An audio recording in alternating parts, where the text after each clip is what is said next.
आप में से कितने लोग हैं जो सूर्य को रोज प्रतिदिन अर्घ देते हैं? जरा हाथ उठाइए। बहुत सारे हैं। धर लीजिए, बहुत बढ़िया, करना चाहिए।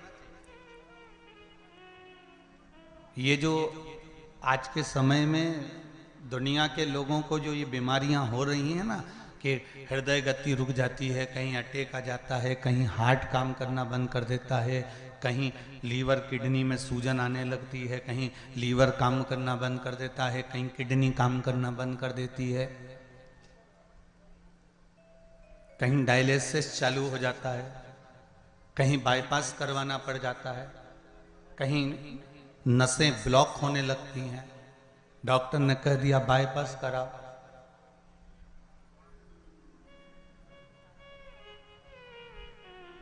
सारी बीमारियों को, सारे रोगों को समाप्त करने का यदि कोई तरीका है, कोई उपासना है, कोई नियम, कोई धर्म, कोई अनुकूल, कोई भगवत सेवा है, तो वो शंकर के शिव पंचायत में जो ये 5 देव विराजमान हैं, इनकी सही तरीके से अगर पूजन को समझ लिया जाए, इनके नियम को समझ लिया जाए, तो ऐसी कोई बीमारी नहीं जिसका इलाज नहीं है। महाराज, अगर समस्या है तो समस्या कितनी भी बड़ी से बड़ी हो, कितनी बड़ी से बड़ी हो, अगर समस्या बड़ी है तो समस्या का हल भी निश्चित है।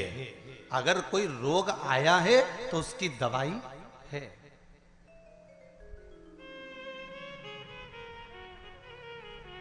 कोई दुख, कोई तकलीफ, कोई कष्ट आया है, कोई रोग आया है, कोई बीमारी आई है, कोई दुख आया है, तो उसका हल है, उसका हल निकले।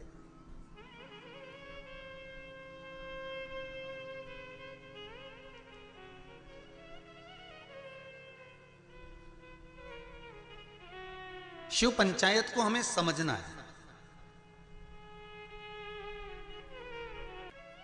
शायद शिव महापुराण के माध्यम से अभी तक ये बात सामने नहीं आई, पर शिव पंचायत कथा में आ रही है।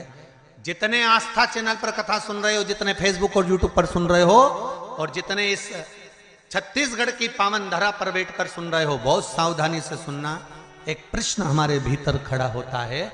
जब हम सूर्य नारायण भगवान को अर्घ देते हैं, जल चढ़ाते हैं, तो वो जल पृथ्वी पर जब गिरता है तो उसके छींटे हमारे शरीर पर लगते हैं। क्या वो ठीक है?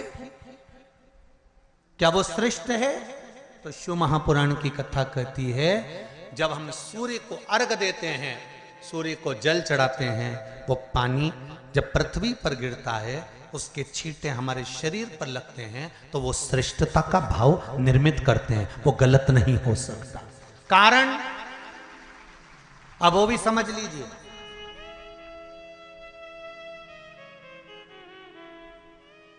अब सूर्य नारायण भगवान को आप जल चढ़ा रहे हो तो छींटे नहीं लगे, उसके लिए क्या स्टूल पे चढ़ के चढ़ाओगे कि कुर्सी पे चढ़ के चढ़ाओगे? अरे बोलो तो सही। अब कई लोगों के दिमाग में यह बात भरा गई कि हम भगवान को जल चढ़ाते हैं, वो हमारे शरीर में छींटे लगते हैं, जमीन पे से पानी गिरता है, वो हमारे शरीर को छींटे लगते हैं, भगवान को अच्छा नहीं लगता होगा। कौन ने कहा? पहले तो उसको पकड़ के ला।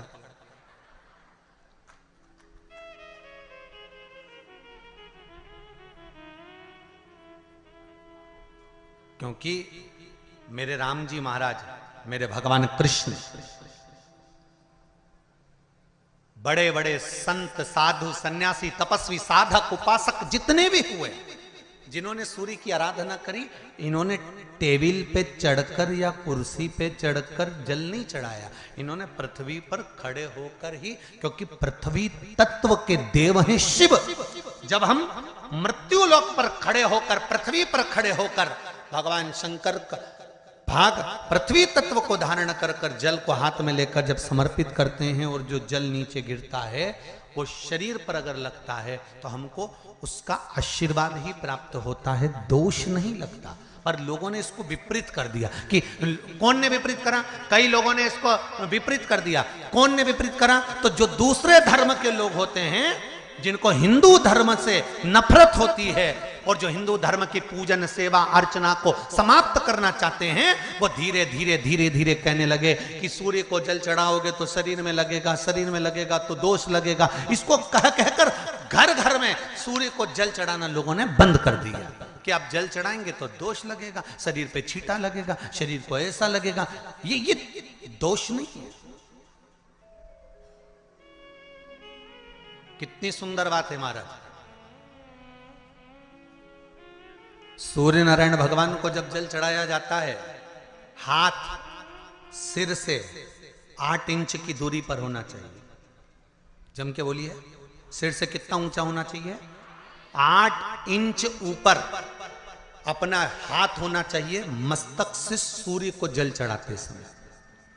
और ना चांदी का, ना स्टील का, ना लोहे का, ना प्लास्टिक का, ना कांच का, ना सोने का कोई बर्तन, ना कांसे का, ना एल्युमिनियम का, ना पीतल का, केवल एक पात्र होना चाहिए, वो है तांबे का। काय का पात्र होना चाहिए? तांबे का पात्र। और सूर्य नारायण भगवान को जब 8 इंच ऊपर तुम्हारा हस्त है, और जब हम सूर्य को जल चढ़ा रहे हैं, कैसे जल चढ़ाना है वो भी समझ लीजिए। अगर कोई कैंसर का मरीज है, जिसके चेस्ट में कैंसर आ गया हो, लेफ्ट में राइट में कहीं पर कैंसर आ गया हो, या कोई गठान आ गई हो, तो महाराज आप जल चढ़ाते समय उस जल की धार को सूर्य भगवान को जब चढ़ा रहे हो, तो धार आपकी गठान की ओर जाना चाहिए, जिससे सूर्य की किरण उस जल में से आपके उस स्थान पर पड़े, उस जगह पर पड़े जहां पर गठान है। महाराज आप लगातार जल तो चढ़ाना चालू करो, अच्छे अच्छे डॉक्टर फेल हो जाएंगे और कह देंगे गठान ठीक हो गई।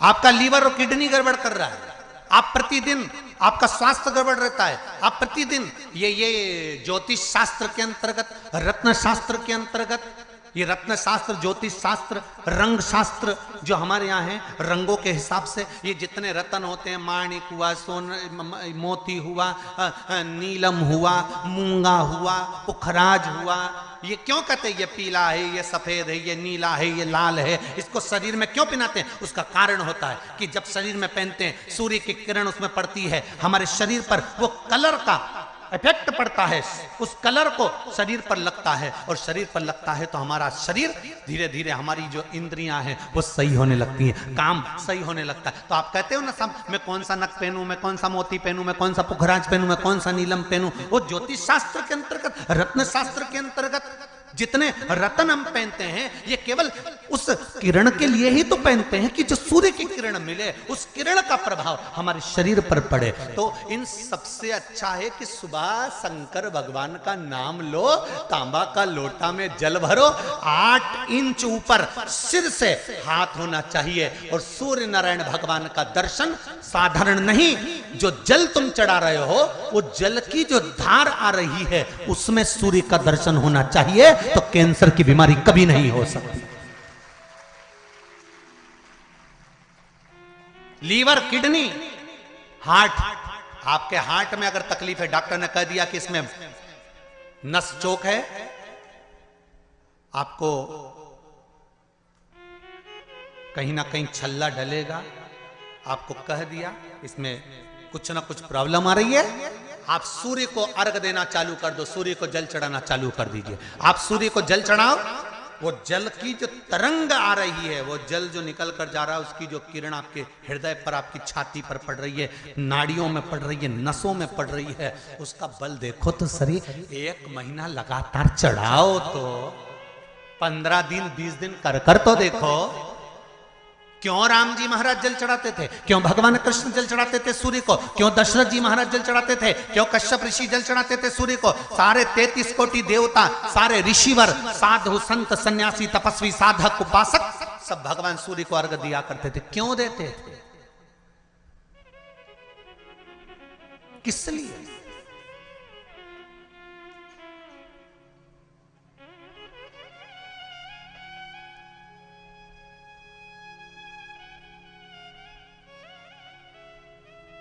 सूर्य नारायण भगवान को जल चढ़ाते समय आपके पंजों की एड़ी ऊंची नहीं होना चाहिए। ध्यान दीजिएगा मेरा। आपका पंजा पांव का पूरा की पूरा जमा होना चाहिए भूमि पर। हाथ कितने इंच ऊपर? 8 इंच ऊपर होना चाहिए। जल जो गिरे, सूर्य की किरण, सूर्य का दर्शन उस जल की रोशनी में करना चाहिए। क्या होगा उससे?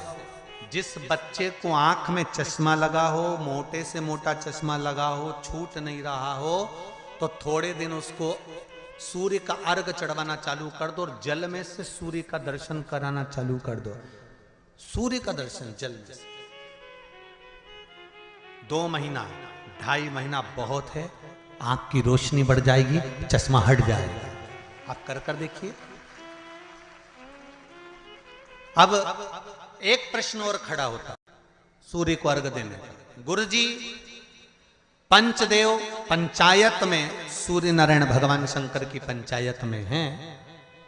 सूर्य नारायण को हम फ्लैट में रहते हैं, हम फ्लैट के अंदर रहते हैं, तो हम फ्लैट में रहते हैं। हमारे यहाँ अगर छज्जा नहीं है, हमारे यहाँ जगह नहीं है, तो हम सूर्य को अर्घ कैसे दें? तो महाराज खिड़की तो होगी। अगर घर में फ्लैट में पानी ढुलेगा और आप लोग नहीं समेट सकते तो एक बाल्टी रख लो, एक पात्र रख लो, पर सूर्य नारायण भगवान को अर्घ देकर रोशनी शरीर पर पड़ना चाहिए। जिंदगी में कभी कोई बड़ी बीमारी नहीं आ सकती। कितने लोग देते हैं सूर्य को अर्घ? जरा हाथ उठाओ। बहुत बढ़िया, बहुत जोरदार। पुरुष लोग भी देते हैं ना, चाहे बच्चे से बच्चा हो। बच्चों के हाथ में भी एक लोटा पानी पकड़ाओ। घर में छोटे बच्चे हो ना, उनको तांबे का लोटा दो, पानी दो, जा बाहर खड़े हो जा, एक लोटा पानी चढ़ा के आओ। पहले दिन आप स्वयं बच्चे के साथ बाहर खड़ी हो, ओटले पर, घर के बाहर खड़ी हो, छत पे खड़ी हो या घर के बाहर खड़ी हो, और बच्चे से कह लो चढ़ाओ बेटा, देखो ऐसा हाथ 8 इंच ऊपर करिए, तांबे का लोटा लेकर पानी धीरे धीरे डोलना है। जैसे वो स्लो मोशन के सीन नहीं होते नाटक में, ये एकदम धीरे धीरे धीरे, बस नहीं तो मालूम पड़े छोरा छोरी एक साथ उंडेल के अंदर नहीं। जल चढ़ाते समय उस पानी में से सूर्य की किरण पड़ना चाहिए। सूर्य की किरण।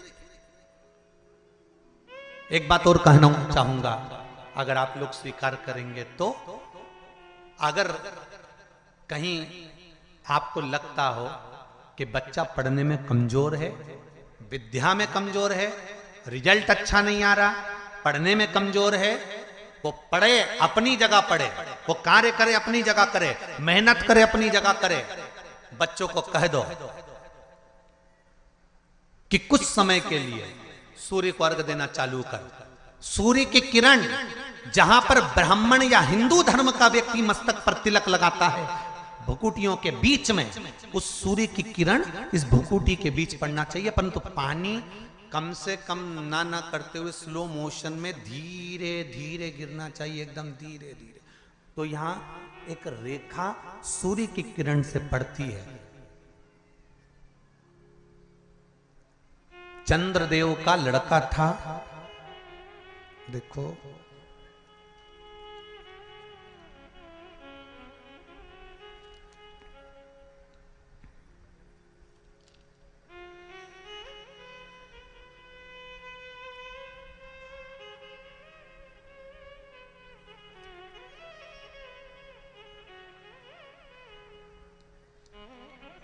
चंद्रदेव का लड़का था वर्चा। क्या नाम था? जम के बोलिए जरा। वर्चा। सुंदर प्रसंग है शिव पंचायत, शिव महापुराण का।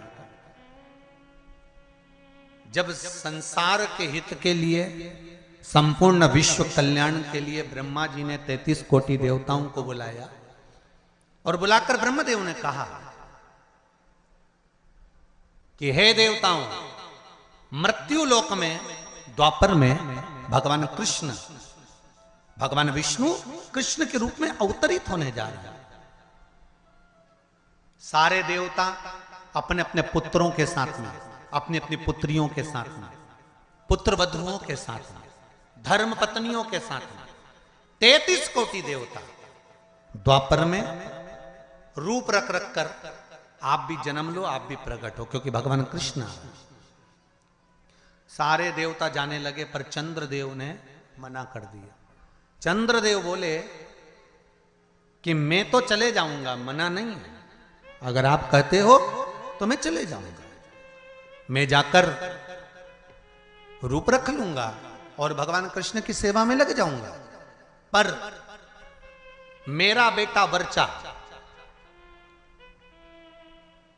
चंद्रदेव कहते मेरा पुत्र वर्चा नीचे नहीं जाएगा।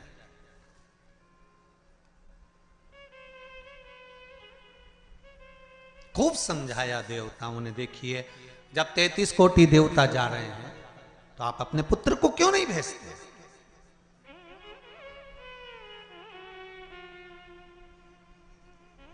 शिव महापुराण की कथा एक बड़ा सुंदर बात कह रही है, अच्छी लगे तो रख लेना, नहीं लगे तो जाते जाते कहीं कोई कुंड या तालाब मिले तो उसमें पटक देना। बात तो कहेंगे व्यासपीठ से, अच्छी लगे तो रखो।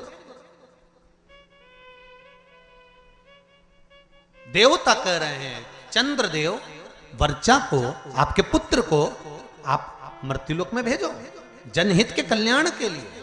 जब राष्ट्र हित की बात आए, जनहित की बात आए, धर्म की बात आए, सनातनियों की बात आए, देव और धर्म की बात आए, तो हर माता पिता को चाहिए कि अपने घर के बच्चों को सबसे पहली सीख ये दी जाए कि धर्म का जब मामला हो, सनातनियों का जब मामला हो, जब राष्ट्र सेवा का मामला हो, तो सामने जाकर खड़े हो जाओ, आगे जाकर खड़े हो जाओ। यह हर एक बच्चे को सीख देना चाहिए।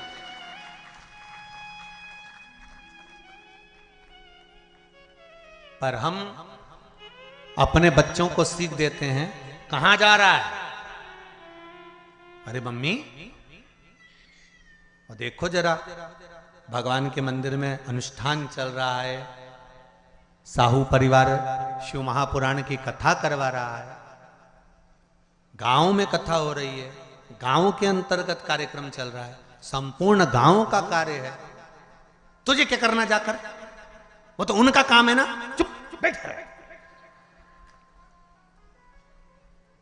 माता और पिता को चाहिए कि अगर हमारे गांव में अगर आए हैं इतने मेहमान, हमारे गांव में इतने लोग कब आएंगे साहब? ये तो शंकर की कृपा से शिव के रूप में आए हैं, कब आएंगे? बल्कि घर के लोगों को ये चाहिए कि अपने बच्चों से कहे, तेरी परीक्षा हो गई, पढ़ाई हो गई, एग्जाम हो गए, रिजल्ट अपनी जगह आएगा। 7 दिन शिव महापुराण की कथा चल रही है, जाकर पंडाल में सेवा करो, झाड़ू लगाओ, कोई को जरूरत हो पानी पिलाओ, किसी चीज की जरूरत हो तो सेवा करो। 33 कोटि देवता भी शंकर भगवान की सेवा में लगे रहते हैं। तुम खुद देख लो, कल तक यहां पर इतनी तेज गर्मी पड़ रही थी, प्रचंड धूप पड़ रही थी, और आज निकल कर देखो तो चारों तरफ छाए नजर आए।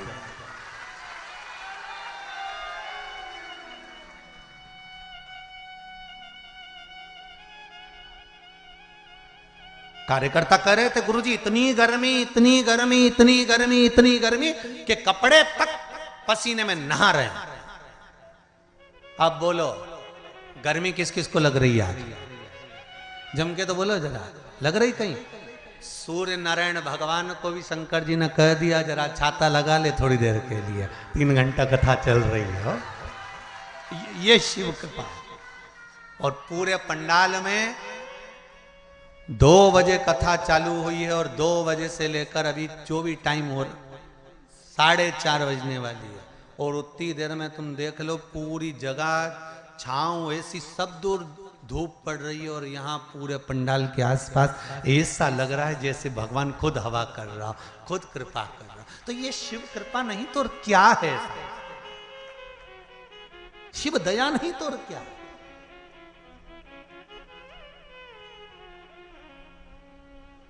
अरे तेरा ही दिया मैंने खाया पिया है, तेरा शुक्रिया है, तेरा शुक्रिया है।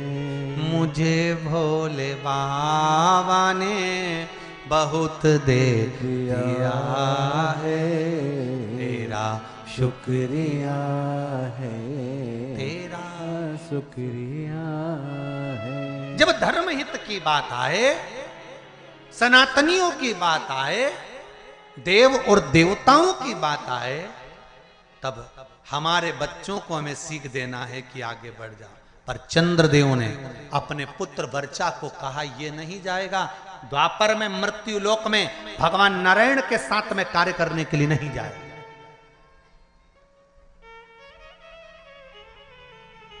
वर्चा को सूचना मिली,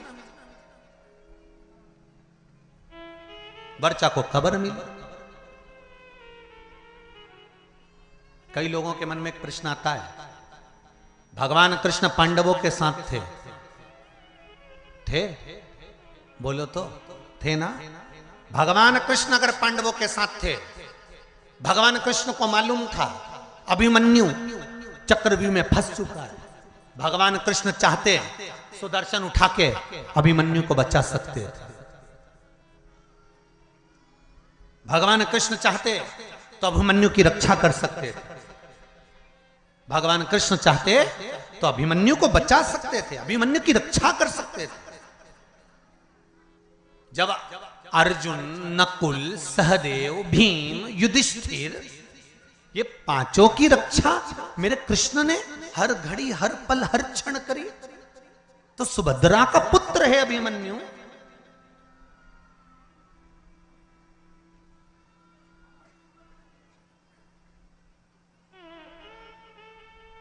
अर्जुन का पुत्र है अभिमन्यु, तो फिर अभिमन्यु की रक्षा क्यों नहीं करी?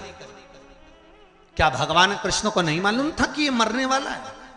क्या भगवान कृष्ण को नहीं ज्ञात था कि ये मरने वाला है? उसकी कथा है ये। चंद्रदेव ने कह दिया था मैं मेरे बेटे को नहीं भेजूंगा। वर्चा को मालूम पड़ा,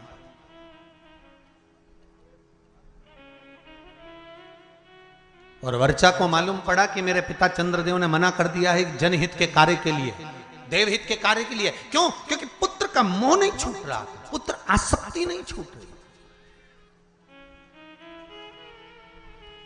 कई लोग आपसे पूछेंगे पूर्व समय में अभिमन्यु कौन था जिसकी रक्षा मेरे कृष्ण ने नहीं करी? पांडवों की रक्षा करी पर अभिमन्यु की रक्षा नहीं करी। लोग आपसे प्रश्न करेंगे, आपको उत्तर देना पड़ेगा।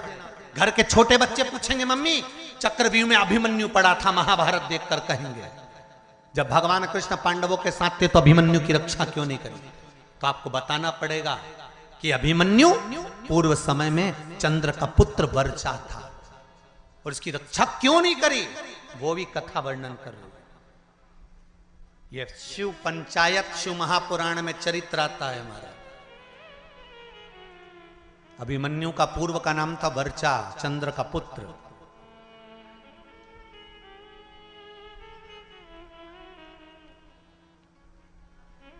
क्या कमी पड़ गई थी, क्यों नहीं करी? वर्चा को मालूम पड़ा कि मेरे पिता ने मुझे मना कर दिया, मेरे पिता ने कह दिया कि मृत्युलोक में मेरा पुत्र वर्चा नहीं जाएगा, क्योंकि पुत्र आसक्ति, पुत्र मोह, पुत्र का स्नेह बड़ा प्रबल होगा। पुत्र का मोही तो था जो धृतराष्ट्र का पूरा वंश डूब गया।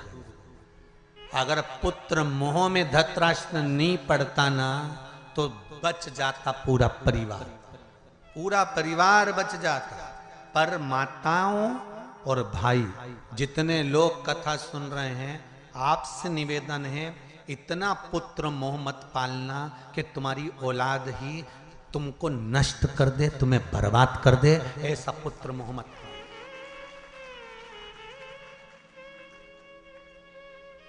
बहुत पुत्र मोह है आज के जमाने में, मेरा बेटा, मेरा बेटा, मेरा छोरा, मेरा छोरा, मेरा छोरा। और छोरा छोरा छोरा, और जब आई छबीली फिर काय का छोरा।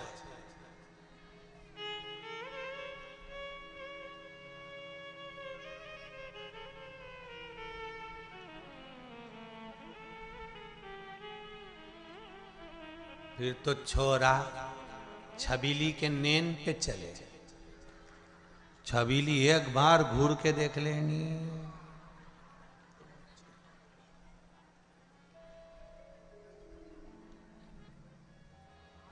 इतना बल।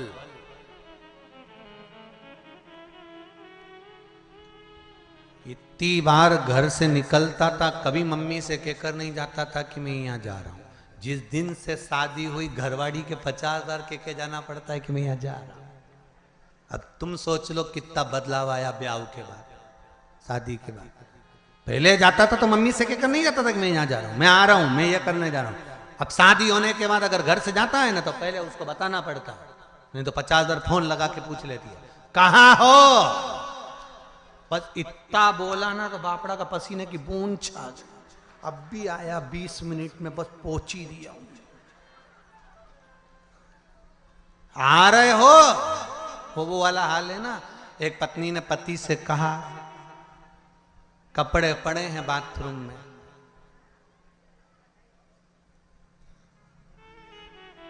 धो देना, नहीं तो मैं धो दूंगी।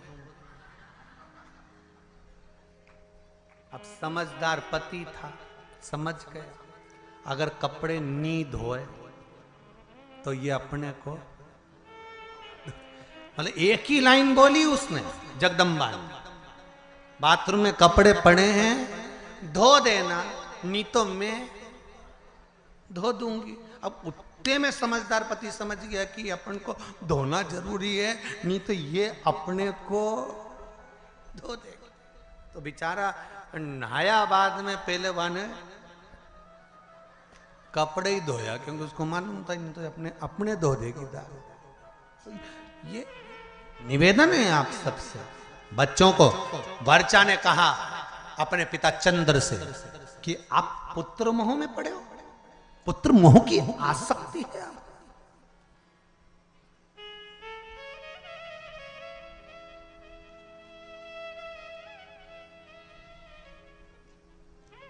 पुत्र मोह की आसक्ति।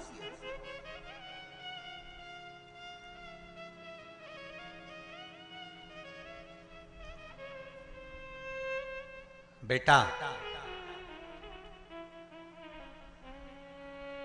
मैं नहीं चाहता कि मृत्यु लोक में तुम द्वापर में भगवान विष्णु के साथ नीचे लीला करने के लिए जाओ, क्योंकि नीचे मैं जानता हूं युद्ध होने वाला है और युद्ध होगा और सब समाप्त होगा। वर्चा ने कहा चंद्रदेव से, पिताजी 2 क्षण भी अगर भगवान का साथ मिलता है ना तो उससे बढ़कर कोई कृपा नहीं हो सकती। जब रावण मरा था तो मंदोदरी सिर पटक पटक कर रो रही थी, रावण की धर्म पत्नी मंदोदरी।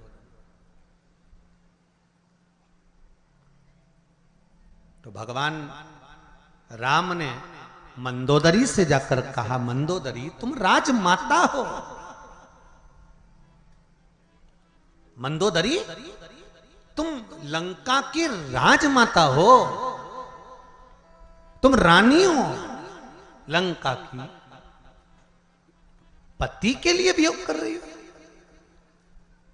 पति के लिए रो रही हो। मंदोदरी कहती है कौन कहता है कि मैं पति के लिए रो रही हूं। मंदोदरी कहती है क्या आप मुझे अज्ञानी समझते हो। मंदोदरी राम जी से कहती है क्या मुझे आप अज्ञानी समझते हो। भगवान ने पूछा क्यों। मंदोदरी कहती है यह अज्ञानता की बात है कि किसी के मरने पर रोया जाए। आया है सो जाएगा राजा रंक फकीर, एक सिंहासन चढ़ गया दूसरा गया बंद जंजीर। ये तो संसार सागर है, जो आया है उसको जाना है। कोई अच्छे से जाएगा कोई बुरे से जाएगा, मरना तो सबको है। चाहे तुम बादाम खाओ चाहे रोटी खाओ, राख का ढेर सबका बनना। कहीं की ब्यूटी क्वीन भी होगी ना, उसके मरने के बाद राख क्वीन नहीं होगी।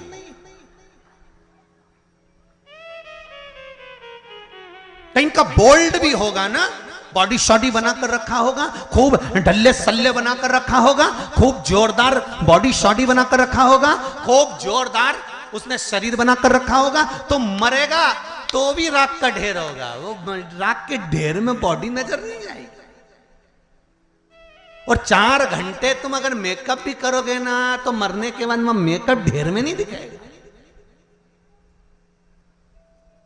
तो बादाम खाओगे तो भी मरोगे, नहीं खाओगे तो भी मरोगे, रोटी खाओगे तो भी मरोगे, नहीं खाओगे तो भी मरोगे। तो ये अंदाजे में मत रहना कि मृत्यु तुम्हारा चेहरा देखकर तुम्हें 2, 4, 8 दिन और ज्यादा दे देगी। यमराज से किसी की रिश्तेदारी थोड़ी ना कि तुम जोरदार, बहुत जोरदार श्रृंगार मिंगार करके रहो, 2 घंटा तक पेंसिल लाइन खींचो, डब्बा भरो, फिर खजूर वाली चोटी करो, ने जोरदार तैयार मैयार होके रहो। तो तुम सोचो कि यमराज आएगा तो मैं तो उससे कह दूंगी ने बाजू वाली के ले जा, ने मेरे को छोड़ दो। तो यमराज कहीं तुम्हारा काका जी लगे तो छोड़ जाएगा। इस अंदाजे में मत रहना रही हो छत्तीसगढ़ वाली।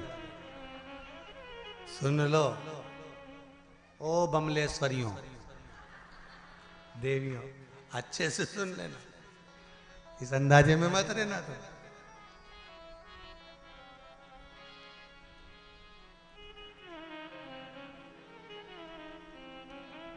अरे महाराज, राम के बिना हरि नाम के बिना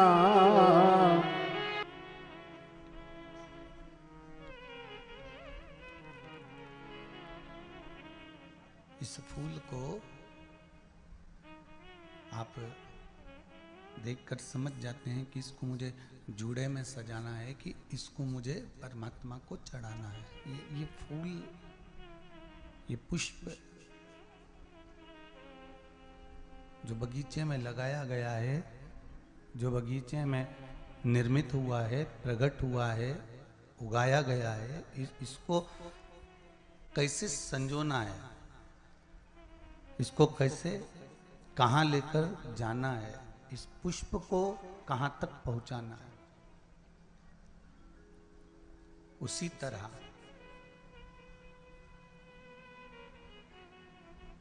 जैसे पुष्प के लिए विचार करा जाता है कि ये पुष्प मुझे जूड़े में लगाना है कि भगवान को चढ़ाना है, कहाँ समर्पित करना है, इसको मुझे कहाँ तक पहुँचाना है इस पुष्प को।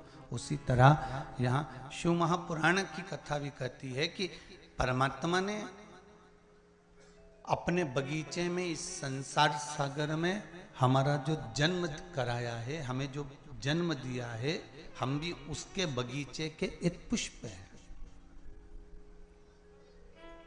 हम भी उसके बगीचे के पुष्प हैं। और उस बगीचे के पुष्प को परमात्मा भगवान की भक्ति में रमाना चाहता है या संसार सागर में इसको उलझाना चाहता है, ये परमात्मा निश्चित कर कर भेजता है।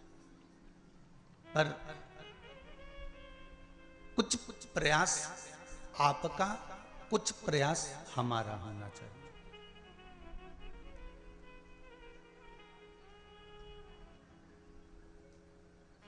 थोड़ा थोड़ा प्रयास यदि हम लोग करते हैं कि हाँ, हमारे चित्त को, हमारे मन को, हमारी वृत्ति को, हमारी सोच को हम परमात्मा तक लेकर जा रहे हैं, तो परमात्मा उसको खींचेगा।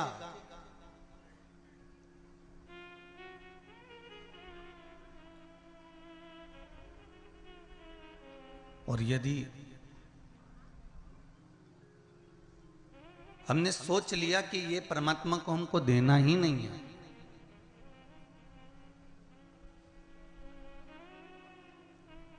हमें परमात्मा तक लेकर जाना ही नहीं है, तो फिर परमात्मा भी सोचता है कि मैंने जिस पुष्प का निर्माण जिस चीज के लिए करा था, वो पुष्प वहां तक पहुंच ही नहीं रहा।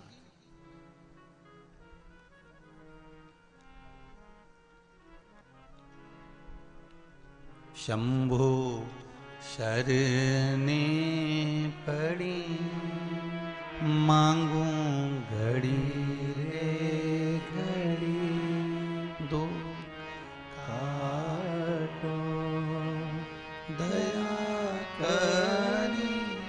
धरे शरण आपो। हे शिव हे शंकर हे त्रिकालदर्शी है कैलाशी है अविनाशी है शिव हे करुणा करने वाले हे दाता हे दया करने वाले हे उगड़दानी हे शंभो।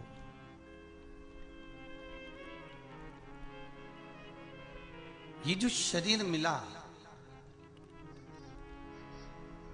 इस शरीर को हम परमात्मा की भक्ति तक लेकर जाएं और परमात्मा की अविरल भक्ति में इसको डुबो दें।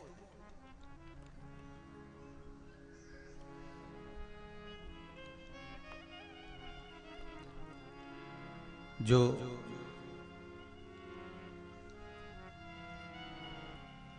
साहू परिवार द्वारा यहां जो कथा चल रही है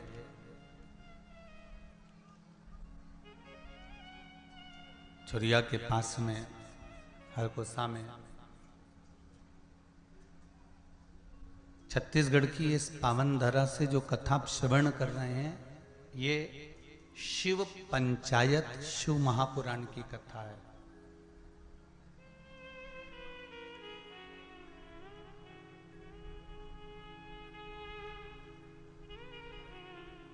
भगवान राम के मंदिर पर जाएंगे, क्या राम जी का रोज जल चढ़ाने को आपको मिलता है? जम के बोलते जाओ जरा, राम मंदिर में रोज जल चढ़ाते हो? नहीं। कृष्ण मंदिर में रोज जाकर जल चढ़ाते हो? नहीं।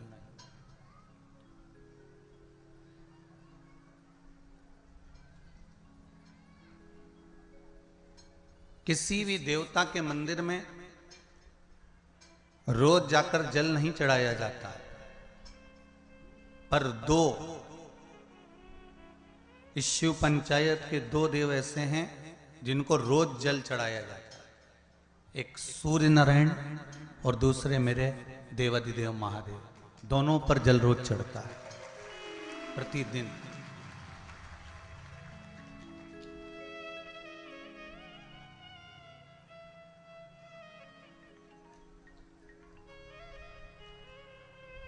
शिव पंचायत में जो दो देव विराजमान हैं ये कोई साधारण नहीं है महाराज।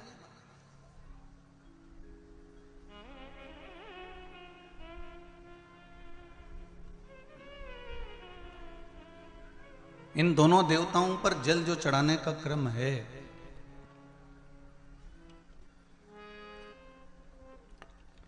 और दोनों ही देव, चाहे मेरे भास्कर देव हों, सूर्य देव हों, आदित्य देव हों, चाहे मेरे देव अधिदेव महादेव हों, दोनों पे जल चढ़ाने का महत्व है।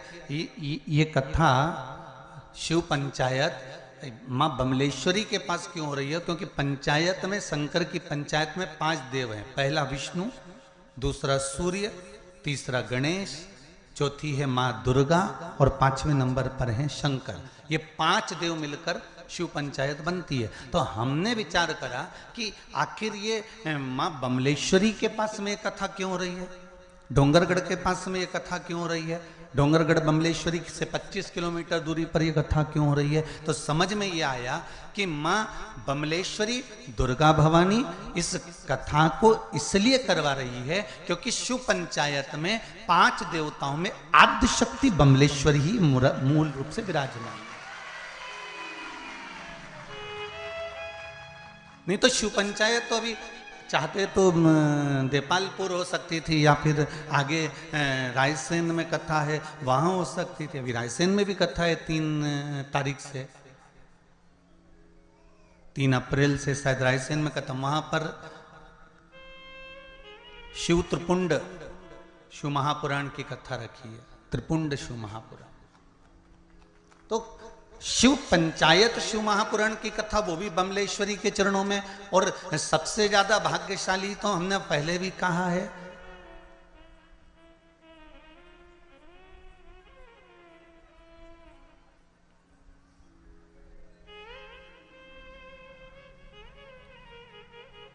छत्तीसगढ़िया। कितनी जल्दी बोलते हो तुम लोग, की सही में तैयारी में बैठे रहते हो, जैसे युद्ध के मैदान में तलवार लेके नहीं बैठे रहते, ऐसे बिल्कुल तैयारी रहती तुम्हारी है। छत्तीसगढ़िया सबले बढ़िया है, बिल्कुल तैयारी में, एकदम झूठ से तुरंत तैयार, यहां बोलना है।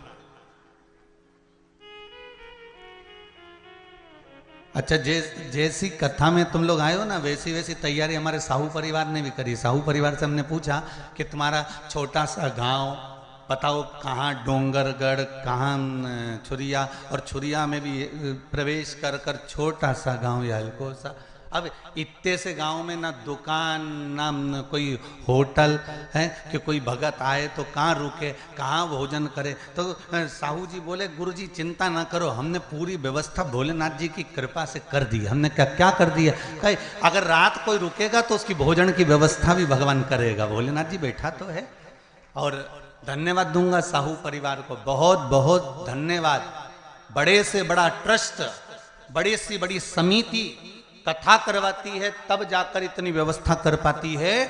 और उसमें भी पूरी सब्जी 20-25 रुपए में बेचकर खिलाई जाती है। पर धन्यवाद आपको नमन करता हूं, जिन्होंने रुकने वाले भक्तों के लिए रुकने की व्यवस्था और भोजन की व्यवस्था इतने लोगों की रात्रि को रुकने वालों के लिए करी। उसके लिए मैं बहुत बहुत धन्यवाद देता हूं। ये शिव ही कर सकता, कोई दूसरा नहीं कर सकता।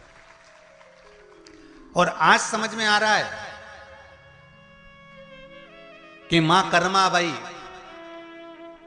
जगन्नाथ को खिलाती थी आवाज देकर। तो आज तुम भी कर्माबाई के छोरा हो। जितनी साहू समाज है ये कर्माबाई के वंश के अंतर्गत आते हो। आज मां कर्माबाई को गौरवान्वित करा है संपूर्ण साहू समाज ने। संपूर्ण साहू समाज ने आज कर्माबाई को गौरवान्वित कर दिया कि आए हुए इन भक्तों में जगन्नाथ ही तो है, आए हुए इन भक्तों में भगवान ही तो है। कथा करवाने वाला शिव, कथा करने वाला शिव और कथा सुनने वाला शिव, इसके सिवाय है कौन? सब शंकर ही तो है। शिव ओघड़ी ही तो विराजमान है, शंकर ही तो।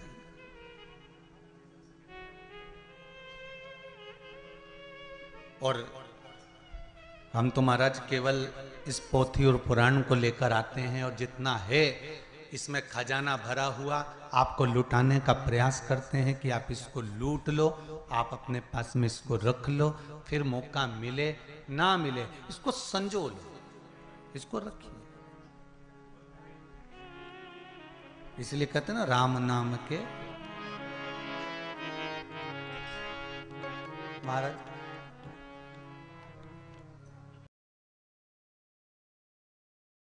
शिवाय नमस्तुभ्यम, श्री शिवाय नमस्तुभ्यम। शिव आराधना में अगर हमारा चित्त लगा हुआ, ये जितनी जितनी बीमारियां हैं,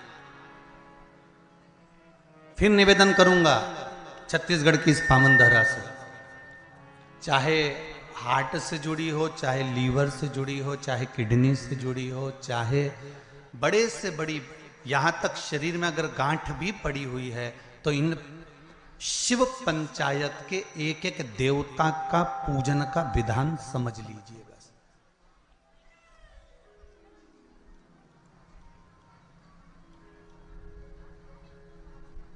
एक एक देवता का हमें विधान समझना।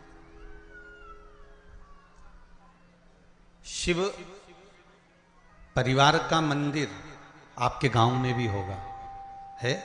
शिवलिंग गणेश जी, कार्तिकेय, पार्वती जी, नंदीश्वर, ये सब अपने गांव में भी रहता, अपने गांव में भी है, ठीक है।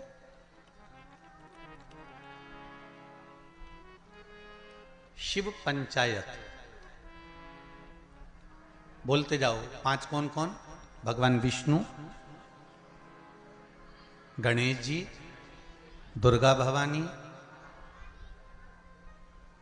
सूर्य नारायण भगवान और भगवान शंकर, ये 5, ये शिव पंचायत के देव हैं।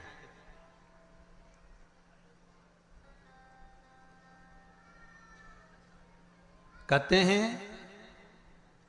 पंच तत्व से मिलकर ये मनुष्य का शरीर बना हुआ है। पंच तत्व से मिलकर ये ब्रह्मांड बना हुआ है।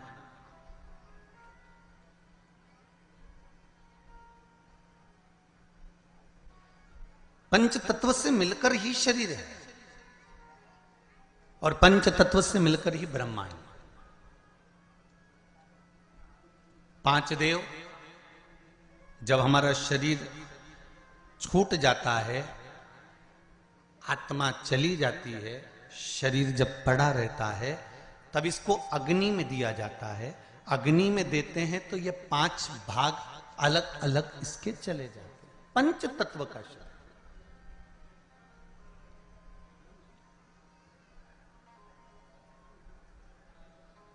ब्रह्मांड में सबसे ज्यादा क्या चीज है? पृथ्वी की पानी।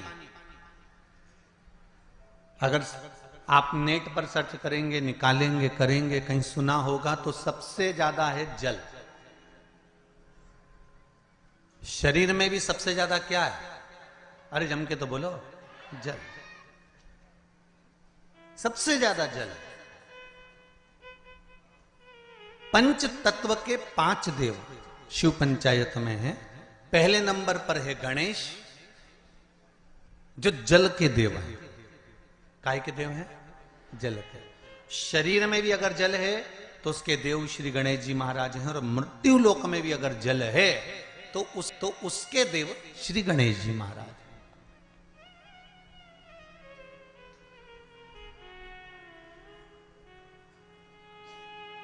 हमारे जीवन में शरीर में जल ज्यादा है, मृत्यु लोक में ब्रह्मांड में जल ज्यादा है। इसलिए सर्वप्रथम किसको बनाया गया? श्री गणेश जी महाराज को। क्यों? क्योंकि ये जल के देव हैं। जिसकी संख्या ज्यादा हो, शरीर में पंच तत्वों में जल की मात्रा ज्यादा है, इसलिए गणेश को प्रधान बनाया गया। एक पत्र ज्यादा तो पढ़े नहीं है, ये थोड़े पढ़े हैं, बाकी के बहुत सारे पत्र हैं। अभी इतने पत्र और हैं जिनको भी पढ़ते हैं, जैसा भजन आएगा। पर इसमें देखिए बड़ा सुंदर भाव लिखा है।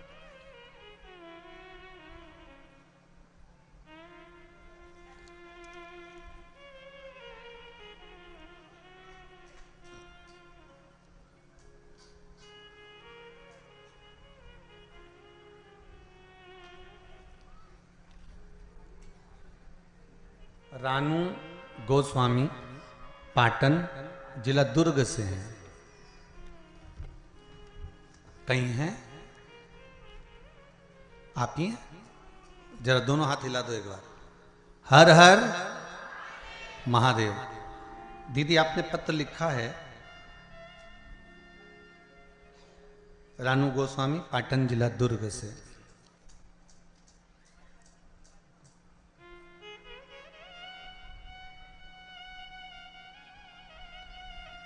पत्र में लिखा है रानू जी गोस्वामी ने, मैं ग्राम पाटन की रहने वाली हूँ, जिला दुर्ग की रहने वाली हूँ। मैं पशुपति व्रत का क्या वर्णन करूं गुरुदेव। दीदी आपने पत्र में लिखा है, मेरे जेठ जी का काम छूट गया था, कोई काम नहीं था। आपकी भिलाई में कथा जब शुरू हुई तब हम लोगों ने सुनी थी। कथा सुनने के बाद पशुपति नाथ का व्रत किया, जिसके प्रभाव से उनको पुनः काम मिल गया, और काम भी मिला तो ऐसा कि जो सोचा ही नहीं था, ये शिव की कृपा से प्राप्त हुआ। पत्र में लिखा है। और इसी पत्र में पंचदेव के जल देव का वर्णन भी आया, उसको समझिएगा जरा, देखिए।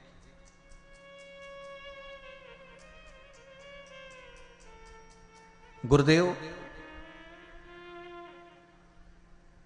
मेरे घर पर, आपने लिखा है, मेरे घर पर पानी की समस्या थी।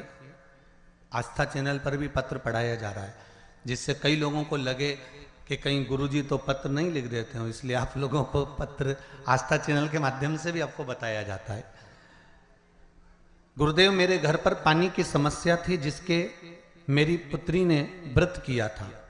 5 सोमवार पूर्ण होने के बाद मेरे घर पर बोर हो गया, और अब पानी की समस्या का भी समाधान हो गया है। हम सब अत्यंत प्रसन्न हैं। बहुत बहुत धन्यवाद रानू जी, ग्राम पाटन, जिला दुर्ग से। बैठ जाइए। बहुत बहुत साधुवाद। बाबा देवादिदेव महादेव की कृपा पर बनी रहे। हर हर महादेव। अर्थात इस पत्र के माध्यम से हमको यह समझना है कि हम शिव की आराधना केवल अकेले नहीं कर रहे हैं। फिर एक निवेदन करूंगा आप लोगों को, आप अगर शंकर जी के मंदिर में एक लोटा पानी चढ़ा रहे हो ना, तो ये विचार मत करना कि हमने केवल शंकर जी को चढ़ाया। शंकर भगवान की जहां कटी होती है, अर्थात जो नीचे की पीठ होती है जिसपे शिवलिंग रखा होता है, वो पीठ है माँ दुर्गा भवानी, माँ आदिशक्ति, माँ जगदम्बा, माँ दुर्गा, माँ देवी। और शिवलिंग जो रखा हुआ है वो शंकर का स्वरूप है। ऊपर से जो जलाधारी में से जल गिर रहा है एक एक बूंद, वो जया, विषहरा, शामरी वारी, दौतली, देव, शिव जी की 5 बेटियां। जो शिवलिंग के सामने एक मोटी सी बीच में लाइन होती है, वो शंकर जी की छोटी लड़की अशोक सुंदरी है। और जो दोनों साइड में भाग नजर आता है, ये गणेश जी और कार्तिकेय जी महाराज। गणेश और कार्तिकेय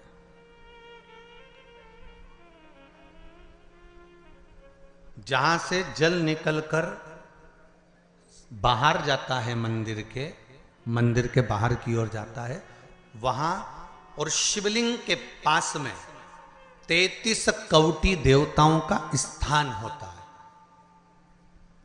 आप जिस कामना से पशुपति व्रत करते हैं, आप जिस कामना से पशुपति व्रत का नियम धारण करते हैं, पशुपति व्रत करते हैं, जिस कामना से आप पशुपति व्रत उठाते हैं, शिव की आराधना करते हैं, पूजन करते हैं, अर्चना करते हैं, तो गणेश की आराधना भी स्वतः साथ में हो जाती है। देवी की आराधना भी साथ में हो जाती है, सूर्य देव की आराधना भी साथ में हो जाती है, सभी देवताओं की आराधना साथ में।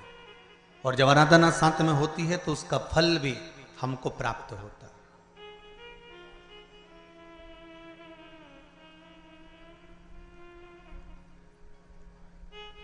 उसका फल भी हमको मिलता है। जैसे शिव पंचायत का पूजन कर कर, एक कलश में जल भरकर, पुष्य नक्षत्र में, और वो भी गुरु पुष्य में, ब्रह्म मुहूर्त में, कलश में जल भरकर 5 बेलपत्री शिव, गणेश, दुर्गा, सूर्य नारायण और विष्णु भगवान, इन 5 के नाम से जब हम कलश के अंदर डाल देते हैं, और डालने के बाद में गुरु पुष्य के ब्रह्म मुहूर्त में सुबह 4 बजे के करीब में हम जहां हमारा मन पड़े वहां पर अगर बोर लगवा देते हैं तो पानी तो निकलना ही होता है। ऐसा हो ही नहीं सकता कि जल ना निकले, जल निकलेगा ही।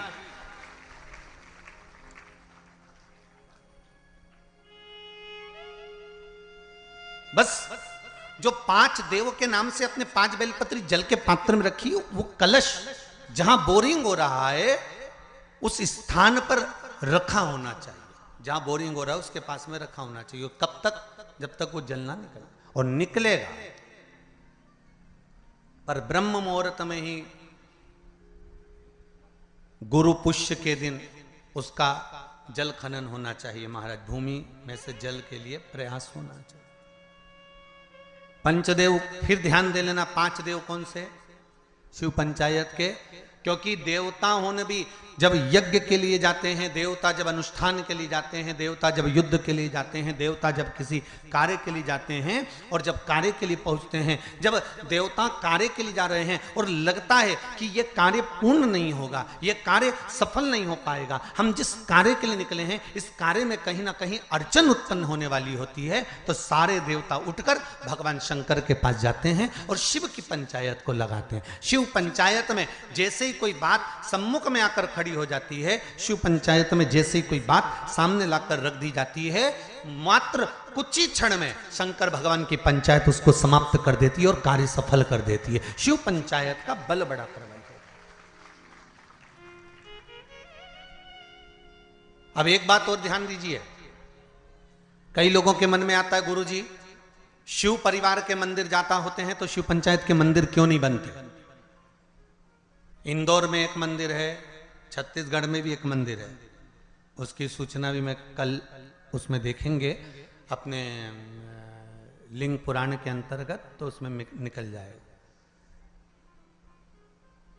उज्जैन में भी एक मंदिर, तो शिव पंचायत के मंदिर क्यों नहीं बनते गुरुदेव? प्रश्न तो खड़े होते हैं। एक प्रश्न आया है, अच्छा है, देखिए।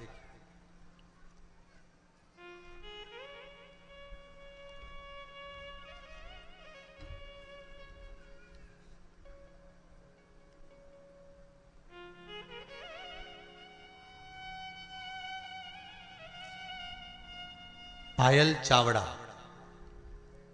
कहीं बैठी हैं? आप ही हैं? दोनों हाथ हिला दो एक बार। हर हर महादेव। सुंदर प्रश्न करा है बेटा आपने। मां, बहुत अच्छा प्रश्न है। शिवजी, गुरुदेव आपसे पूछना है, शिवजी आदि और अंत कुछ नहीं है तो उनकी उत्पत्ति भी नहीं हुई है, तो छिपरा मैया उनकी बहन कैसे हुई? कृपया कथा बताएं। बहुत सुंदर प्रश्न है भाई, जोरदार ताली बजाओ। बैठो दीदी बैठो, बहुत सुंदर प्रश्न के लिए बहुत बहुत धन्यवाद। ऐसे प्रश्न अगर उपजे ना, लोग फालतू के प्रश्न करें ना तो वो आनंद ना आए, और जो प्रश्न काम के हैं ना, ऐसे प्रश्न अगर आए ना तो कथा का भी आनंद बढ़ जाए, कथा का भी एक रोचकता बढ़ती है इन प्रश्नों के माध्यम से। अब आपने लिखा है कि शिव की उत्पत्ति या अंत है ही नहीं, अजन्मा है शंकर। सारे वेद पुराण शास्त्र जो तुमको पढ़ना है पढ़ लो, जो तुमको उठाना है उठा लो, सबके जन्म का प्रसंग मिलेगा, शिव के जन्म का नहीं। हां, विष्णु पुराण में शिव के जन्म का एक प्रसंग छोटा सा ब्रह्मा जी के द्वारा प्रकट होने का लिखा है।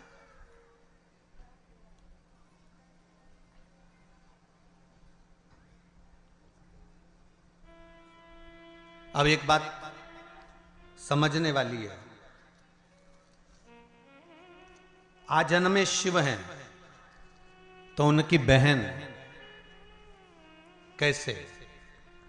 तो शिव महापुराण कहती है, स्कंद पुराण का काशी खंड और उज्जैनी खंड आप अगर ध्यान देंगे तो उसमें मिलेगा आपको, श्रवण करेंगे आप या उसको पढ़ेंगे उज्जैनी खंड के अंतर्गत, काशी खंड के अंतर्गत, स्कंद पुराण में, तो उसमें एक बात बड़ी सुंदर लिखी है स्कंद पुराण में।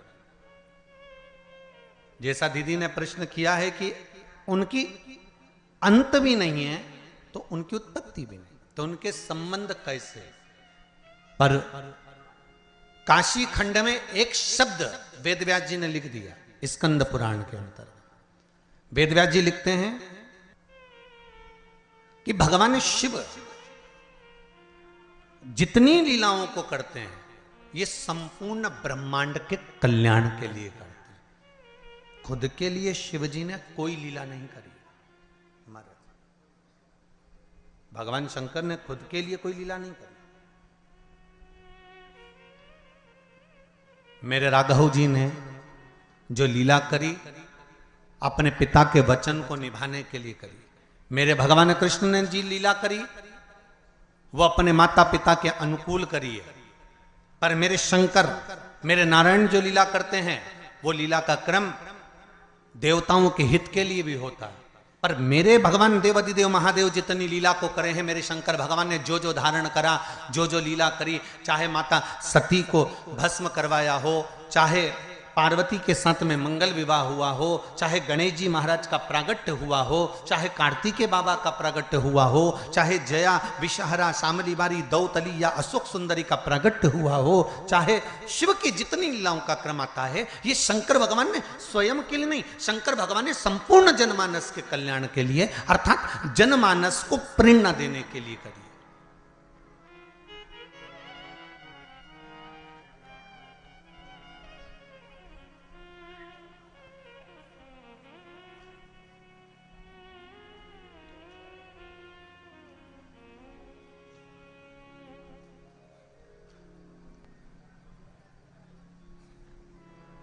पार्वती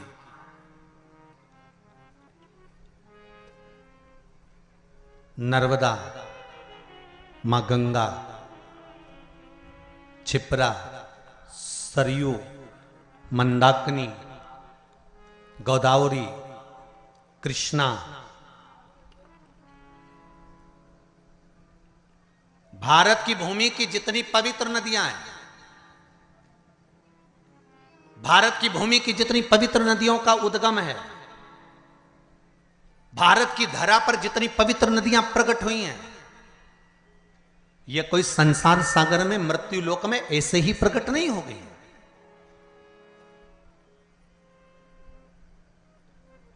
देव अधिदेव महादेव के पास में बारंबार सारी नदियों के लिए प्रागट्य के लिए निवेदन किया गया, पंचायत में ये सिद्ध किया गया, तब जाकर इन नदियों को प्रकट किया गया। और एक बात अपने जीवन में उतार कर रखना, जितनी पवित्र नदियों में आप स्नान के लिए जाओ, जितनी पवित्र नदियों में आप स्नान करने के लिए जाओ, आपसे करबद्ध हाथ जोड़कर निवेदन है कि उन नदियों की पवित्रता पर कभी दाग लगाकर मत आना। परंतु आप और हमने सारी पवित्र नदियों को गंदा कर कर रखा है, सारी पवित्र नदियां।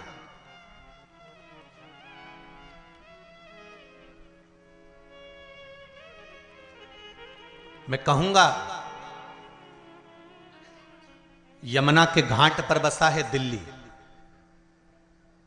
दिल्ली काहे पर बसा हुआ है? यमुना के घाट पर बसा हुआ है। आगरा यमुना के घाट पर बसा हुआ है। मथुरा और वृंदावन यमुना के घाट पर बसा हुआ है। बड़े बड़े तीर्थ मां नर्मदा के घाट पर बसे हुए हैं। बड़े बड़े तीर्थ मां गंगा के घाट पर बसे हुए हैं। बड़े बड़े तीर्थ मां कृष्णा के घाट पर बसे हुए हैं, गोदावरी के घाट पर बसे हुए हैं। ये पवित्र पवित्र नदियां जिनको देवता स्वयं अपने लोक से लेकर मृत्यु लोक में आए हैं। एक भी नदी इस भूमंडल पर नहीं थी, परंतु कहीं शंकर भगवान ने कहा, कहीं देवी ने कहा, कहीं सूर्य ने कहा, कहीं किसी ने कहा, सबने कहीं ना कहीं इनकी आराधना करी और इनको मृत्यु लोक पर लाने के लिए अथक प्रयास करा, अथक प्रयास। अगर आप शिव पंचायत की कथा को सुन रहे हो तो अपने जीवन में एक बात उतार कर रखना कि शिव पंचायत में एक एक नदियों के उद्गम की कथा का वर्णन है महाराज। और सारे देवताओं ने घोर तप कर घोर तप कर इन नदियों को पृथ्वी पर लेकर आए, भूमंडल पर लेकर आए। और नदियां जब भूमंडल पर आ गई, जरा विचार करिए, हजारों हजार वर्ष तक ऋषियों ने, संतों ने, साधुओं ने, देवताओं ने तप साधना करी, तब ये नदियां पृथ्वी पर आई। और पृथ्वी पर आने के बाद ये नदियां इतनी पवित्र रही। और आज उन संतों लोग तो इन नदियों को लेकर आ गए और हम क्या कर रहे हैं? इन नदियों को ओझल करते जा रहे हैं, इन नदियों को छुपाते जा रहे हैं, इन नदियों पे मकान बनाते जा रहे हैं। कहीं गंदा पानी, कहीं नालों का पानी, कहीं गंदगी, सब इन पवित्र नदियों में भेजते जा रहे हैं। और विचार कर रहे हैं कि यमुना मैया हमें तार देगी, विचार कर रहे हैं गंगा मैया हमें तार देगी, विचार कर रहे हैं नर्मदा मैया हमें तार देगी, क्षिप्रा मैया तार देगी। तो कैसे तारेगी?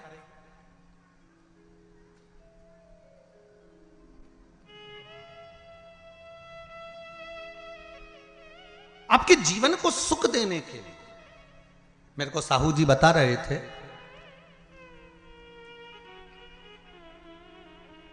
श्री दिनेश जी कह रहे थे कल गाड़ी में, कहे गुरुजी हमारे क्षेत्र के प्रशासन को हमने सूचना दी है कार्यक्रम की, तो प्रशासन के द्वारा गुरुदेव हमने जब कहा कि छोटे छोटे तालाबों में और नहर में पानी रहेगा तो जितने सारे भगत या कथा सुनने के लिए आ रहे हैं, उनको नहाने में या आदि कोई कार्य में तकलीफ नहीं होगी, तो प्रशासन ने बात मानकर नहरें चालू कर दी और नहरों से पानी भर दिया तालाबों में। मैं धन्यवाद दूंगा यहां के प्रशासन को।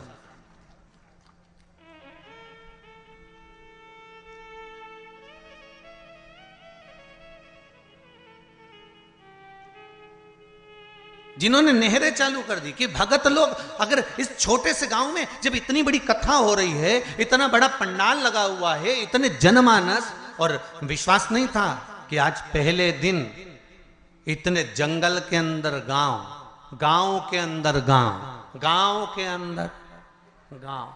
हम भी गाड़ी में पूछते रहे इनसे कि हम सीहोर से चले भोपाल, भोपाल से उतरे कौन सा गढ़, डोंगरगढ़, माँ भमलेश्वरी के दरबार, और डोंगरगढ़ से फिर चले तो निकलते निकलते निकलते निकलते महाराज छुरिया। अब हम समझे कि छुरिया ही हलकोसा होगा, हलकोसा ही छुरिया होगा। भाई हमारे यहाँ जैसे नाम होता है ना, जैसे किसी का नाम बोल देते थे क्या बहरू, और नाम उसका दूसरा था कमल किशोर या राम किशोर, तो उसका घर का नाम दूसरा। तो हम सोचे हो सकता छुरिया का नाम ही हलकोसा होगा, हलकोसा का नाम ही छुरिया होगा। पर यहाँ आते आते मालूम पड़ा कि डोंगरगढ़ से निकले, फिर यहाँ से निकलते निकलते निकलते निकलते आगे पहुँचे तो मालूम पड़ा वहाँ से छुरिया तो उधर निकल गया, हलकोसा इधर निकल गया। अब हलकोसा भी आते आते आते आते ये पास के गांव के लोग वो गाड़ियों को उधर घुमा के ले गए। तो हमने, मैं स्कूल के बाहर पढ़ा तो दूसरा गांव था, तो हमने जजमान से फिर पूछा क्यों जी अभी हलकोसा नहीं आया, बस 2 किलोमीटर दूर है। हमने कहा तुम कहते कहते तो 25 लिया है।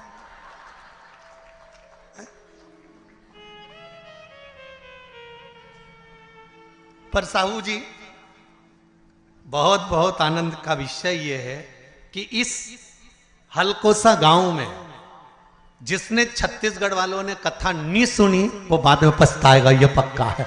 इतनी शांति, इतनी शीतलता, इतना आनंद भरा हुआ है इस गांव के अंतर्गत। शांति और शीतलता और एक आनंद,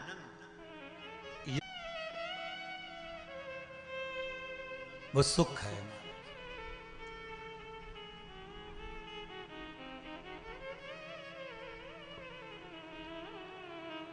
पवित्र पवित्र नदियों का उद्गम हमारे यहां शिव महापुराण में वर्णन है महाराज। तो मेरा निवेदन है जितना सबका ध्यान रखा जाए उतना ध्यान पवित्र नदियों पर भी दिया जाए। जितनी जितनी पवित्र नदियां हैं उन पर हमारा ध्यान केंद्रित होना चाहिए, केंद्रित। करोड़ों रुपए नदियों की सफाई पर खर्च हो जाते हैं, पर पता नहीं पड़ पाता कि वो नदी की सफाई हुई कि रुपए की सफाई हुई।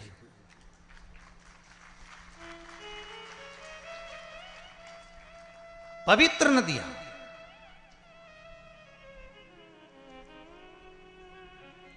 चाहे गंगा हो, यमुना हो, सरयू हो, क्षिप्रा हो, सरस्वती हो, ये सब मेरे देवादिदेव महादेव ने जिनको प्रकट करा है, इन नदियों को लेकर आए। जैसे जीजी ने प्रश्न करा कि शिव आ जन्मा है, शंकर आ जन्मा है, तो उनकी बहन कैसे हुई?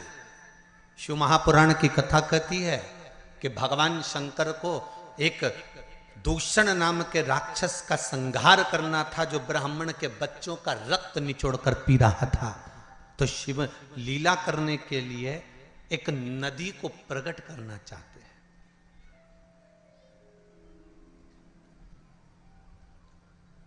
देवताओं के हित के लिए शंकर गंगा को प्रकट करना चाहते हैं। वेद व्यास जी के ज्ञान की वृद्धि करने के लिए शंकर भगवान सरस्वती को प्रकट करना चाहते हैं।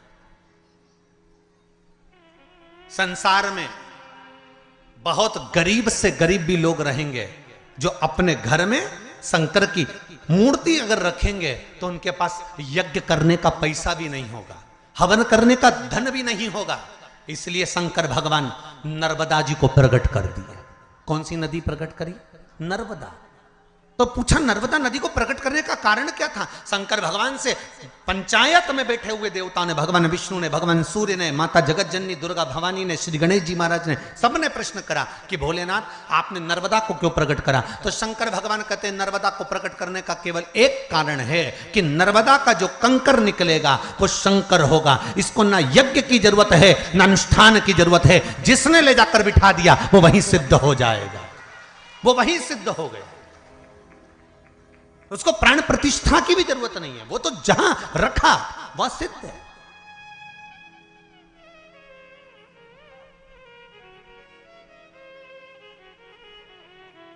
मेरा भोला शिव शंकर ओघड़दानी दयालु दातार संपूर्ण विश्व के कल्याण के लिए लीला करता है, इसलिए नर्मदा का कंकर शंकर कर दिया।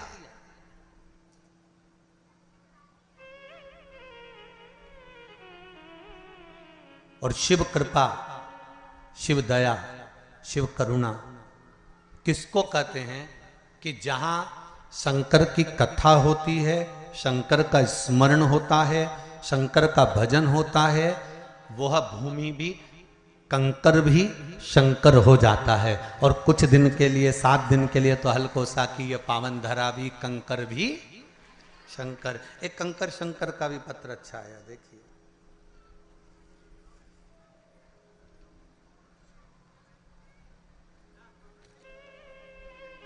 दीपक साहू, रूवा, रूवा लिखा है, रवा लिखा है, देख लेना है, रूवा, हाँ, जिला दुर्ग, छत्तीसगढ़। आपने, आप तो पास में ही हैं, जरा माइक पहुंचाइए, कॉर्डलेस दीजिए।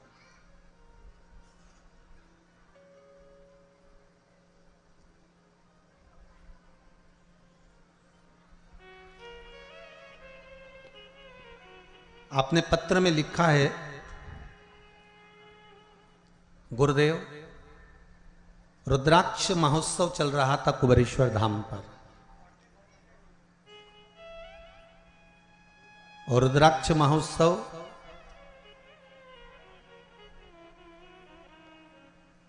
जब कुबेरेश्वर धाम पर चल रहा था तब हम लोगों ने टिकट करवा रखे थे। 10 लोगों के सबके टिकट हुए और सबने टिकट करवाए। गुरुदेव सबके टिकट कैंसिल भी हो गए क्योंकि आपने व्यासपीठ से सबको आने के लिए मना कर दिया था। सही है? श्री शिवाय नमस्तुभ्यं। श्री शिवाय नमस्तुभ्यं गुरुजी। कहाँ से हैं बाबू आप? ग्राम रुदा, जिला दुर्ग। कहाँ है ये? दुर्ग के पास, दुर्ग से 30 दुर्ग छत्तीसगढ़ से। जी जी, क्या कृपा करी बाबा ने? जी, जैसे ही मैं कुबेश्वर धाम से आया, मेरा काम पेंटिंग का काम करता हूँ। आपका टिकट कैंसिल नहीं हुआ था क्या? हो गया था। हो गया? नहीं हुआ था टिकट। मैं टिकट कैंसिल करने के लिए स्टेशन गया, जहाँ से टिकट कैंसिल करवाया वहाँ गया, बिलासपुर। आवाज बढ़ाइए बाबू। हाँ, मैंने टिकट कैंसिल करने के लिए स्टेशन गया और जहाँ से करवाया वहाँ गया, वहाँ से भी नहीं हुआ तो बिलासपुर फ़ोन लगाया। मेरे दोस्त रेलवे में हैं, बोले आपका टिकट कैंसिल नहीं हो पा रहा है। तो मैं सोच में पड़ गया कि मैं क्या करूं जी। तो फिर मेरा तो ध्यान कुबेश्वर धाम पे था, तो फिर मैं बिना सोचे ही अकेले निकल पड़ा। और जैसे ही मैं वहाँ गया, अच्छा दर्शन हुआ, जगह भी सामने मिल गया मेरे को। उसके बाद जैसे ही वहाँ से आया, दूसरे दिन से रोज फ़ोन आता है कि यहाँ काम है, वहाँ काम है। मैं बता नहीं सकता बाबा जी, ऐसा लगता है कि मैं कुबेश्वर धाम पे ही रहूँ। जय हो, जय हो। आपने एक लाइन बड़ी सुंदर लिखी है। मैं एक बात सबको बोलना चाहता हूं कि एक बार कुबेरेश्वर धाम जरूर जाएं। ये आपने लिखा है पत्र में, मतलब कुबेरेश्वर बाबा ने आपको दिया ना, बस। श्री शिवाय नमस्तुभ्यं। बैठिए, बहुत बहुत साधुवाद। शिव कृपा ही ऐसी है। अब जहां जैसे लिखा है इन्होंने, दीपक जी साहू ने, कि गुरुदेव सबके टिकट कैंसिल हो गए, मेरा नहीं हुआ। मतलब कहीं ना कहीं बाबा को बुलाना था। अब आपने बिलासपुर तक विचार कर लिया टिकट कैंसिल करने के लिए, सारा दम लगा लिया, पर शिव को नहीं कराना था, शंकर ने बुलाया और आप चले भी गए, पहुंच भी गए और बाबा ने कृपा करी और ऐसी कृपा करी कि 10 जगह से काम के लिए फोन आना चालू हो गया और बाबा ने आपको काम दे भी दिया। ये शिव की कृपा। आप विश्वास रखकर अगर कथा को श्रवण कर रहे हैं, विश्वास रखकर कथा स्मरण कर रहे हैं, मैं फिर निवेदन करूंगा, भले आस्था चैनल पर कथा सुन रहे हो, चाहे मोबाइल पर कथा सुन रहे हो, चाहे फेसबुक यूट्यूब पर कथा सुन रहे हो, चाहे पंडाल में बैठकर कथा सुन रहे हो, आपकी चित्त वृत्ति मन विश्वास के साथ अगर कथा सुन रहा है तो ये मानकर चलना कि 3 महीने में बाबा कुंवर भंडारी आपके भंडार भर ही देगा, ये पक्का।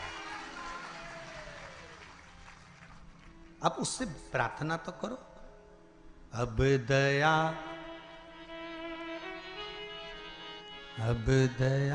करो।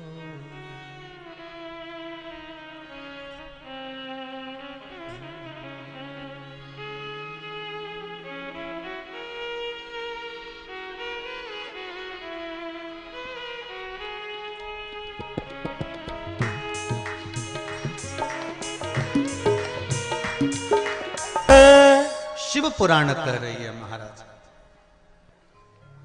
पंच तत्व से बना ये शरीर, पंच तत्व से निर्मित ये ब्रह्मांड और शिव पंचायत के वो 5 देव इस पंच तत्व के मूल स्वरूप हैं। पंच तत्व में जल की मात्रा ज्यादा है, इसलिए उसका जो मूल है वो श्री गणेश जी महाराज। दूसरे नंबर पर हैं पंच तत्व में वायु, और वायु के अगर कोई देव मूल रूप से माने गए हैं तो वो भगवान विष्णु है। शरीर में वायु का एक मूल स्थान है।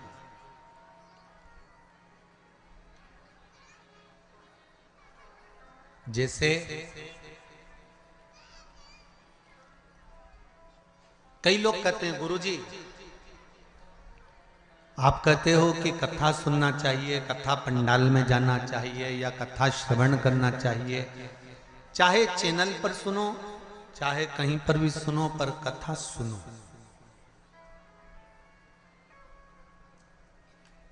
भाई एक बच्चे ने प्रश्न किया था कि आप कहते हो कि भगवान सब जगह पर है, तो फिर हमारी मम्मी तुम्हारी कथा में क्यों जाती है? जब भगवान सब जगह पर है तो हमारी मम्मी को कथा में जाने की जरूरत क्या? हमने भी वही कहना चाहते हैं। हवा सब दूर है, बोलो सही है कि गलत है? बोलते जाओ जरा जम के, सही है। हवा सब जगह पर, और गाड़ी के पहिया पंचर हो गया हो, उसकी हवा निकल गई हो, और तुम किसी से जाकर कहो कि तुम पहुंच गए छुरिया में और वहां जाकर तुमने कहा कि साहब हमारी गाड़ी के पहिए की हवा निकल गई है, और कोई तुमसे कहे हवा तो सभी जगह पर है, हवा की कोई कमी है? अभी हम छुरिया तो नहीं गए पर जाएंगे जरूर एक बार, नाम इतना जोरदार है तो घूमने में क्या दिक्कत है? तो कोई तुमसे कहे कि सब हवा निकल गई है पहिए की, और हवा तो वो कोई तुमसे कहे ज्ञान की बात है, हवा तो सभी जगह है। तो सब जगह है तो पहिए की हवा सभी जगह है, सभी जगह। ठीक। अब तुमने सोचा ये तो पागल है, इसके क्या मुंह लगना। फिर किसी के पास गए, वहां जाकर तुमने कहा भैया हवा हमारी गाड़ी के पहिए की हवा निकल गई, तो वो तुमसे कि हवा तो अच्छे अच्छे की निकल जाती है।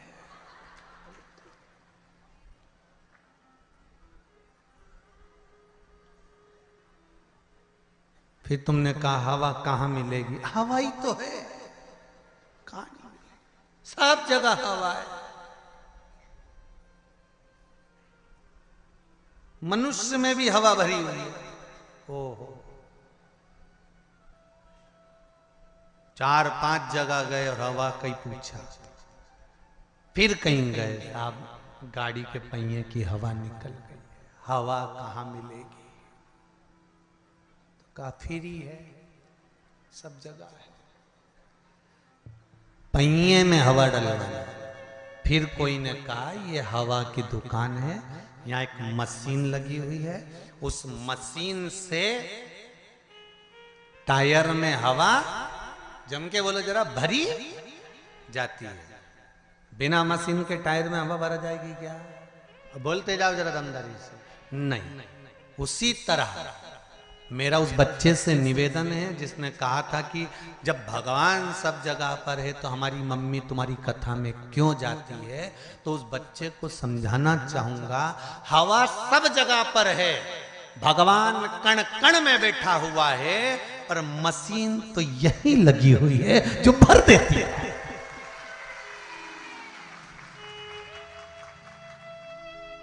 बिना मशीन के टायर में हवा नहीं भरा सकती, प्राप्त तो होगी हवा, पर वो मशीन से प्राप्त होगी। भगवान सब जगह पर है, कण कण में, रसातल में, जल में, थल में, वायु में, आकाश में, पताल में, तुम्हारे घर में, चप्पे चप्पे में भगवान है। पर भगवान को पाने का स्थान अगर कहीं है, जैसे हवा भरने का स्थान हवा वाले की दुकान है, उसी तरह भगवान को पाने का स्थान सत्संग और शिव महापुराण की कथा है, जहां परमात्मा मिल जाता है। क्यों जाते हैं मंदिर, क्यों जाते हैं भगवान के दरवाजे पर? कि वहां भगवान मिल जाए। हवा की दुकान है, वो मिलेगा, प्राप्त होगा वो। भगवान विष्णु को वायु कहा गया, वायुदेव कहा। महाराज,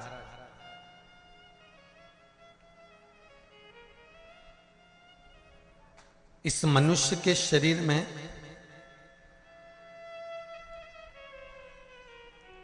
वायु का अपना एक तत्व का, पंच तत्व में से एक तत्व है वायु, जो शरीर के अंदर है।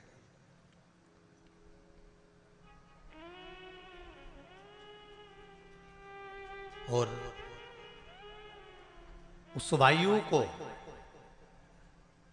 एकाग्रित रखने के लिए हमारे यहां मंत्रों का प्रभाव है, मंत्रों की प्रबलता।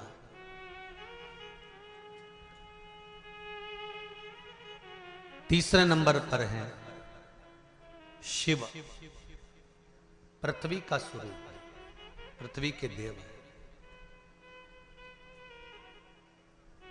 पृथ्वी का देव 33 कोटि देवताओं में किसी को नहीं कहा गया, पृथ्वी का देव केवल एक को कहा गया है, वो देव अधिदेव महादेव है, क्योंकि ये पृथ्वी के देव हैं। मृत्यु लोक का अगर आधिपत्य किसी के पास है तो शिव के पास।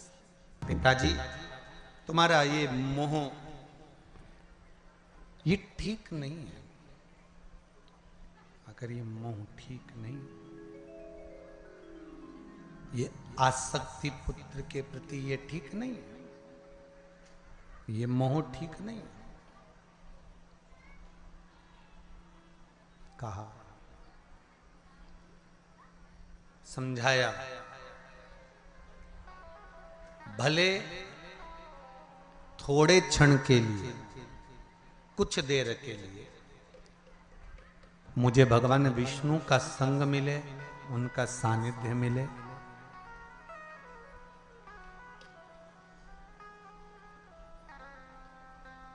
पर मिला तो सही ना।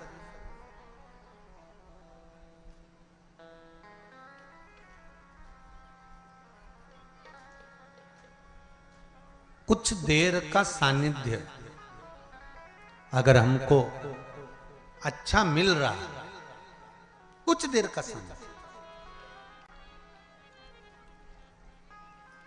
तो पहले भगवान को धन्यवाद देना कि हमको अच्छे लोगों का संग सानिध्य मिल रहा है।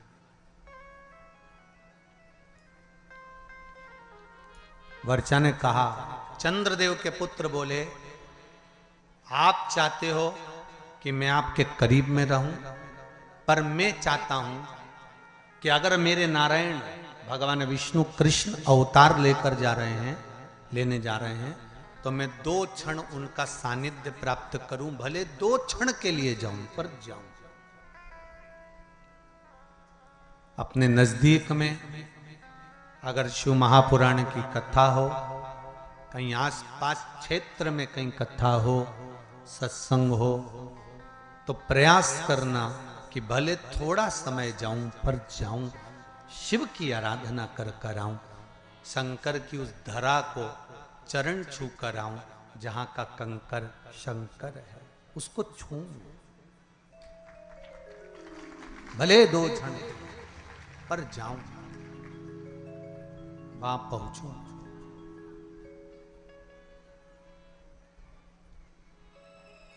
अविरल भक्ति को मैं प्राप्त करूं।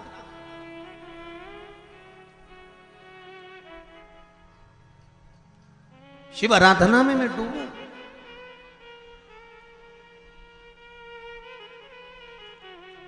वर्चा, मुझे जाना है, पर पुत्र,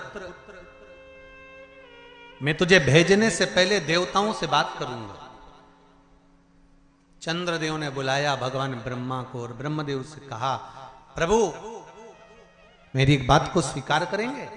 बोलिए क्या बात? मैं अपने पुत्र वर्चा को भेजने को तैयार हूं, पर चाहता हूं कि ज्यादा समय मेरा पुत्र मृत्यु लोक में ना रहे, तुरंत मेरे पास वापिस लौट कर आ जाए। ब्रह्मा जी ने कहा तथास्तु। जब भगवान विष्णु का कृष्ण अवतार होने वाला था, तब ब्रह्मदेव ने हाथ जोड़कर भगवान विष्णु से, कृष्ण से कहा था, हे कन्हैया कृपा करना, आप अर्जुन को, नकुल को, सहदेव को, भीम को, युधिष्ठिर को और भी जितने जितने हैं इनको बचा लेना, पर चंद्र का पुत्र वर्चा जो अभिमन्यु बनकर जन्म लेगा, इसको मत बचाना, क्योंकि इसके प्राण छूटेंगे, ये तुरंत अपने पिता के पास चले जाए।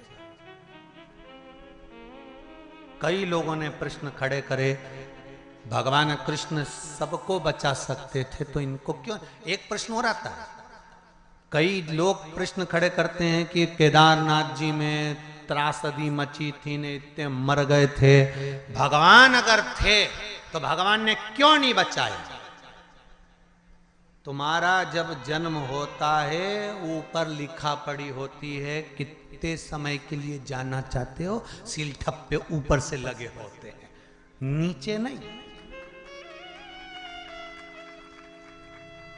जब अभिमन्यु जन्म ले रहा है तो वर्चा स्वयं चंद्रदेव करेंगे, मेरा पुत्र मुझे शीघ्र चाहिए।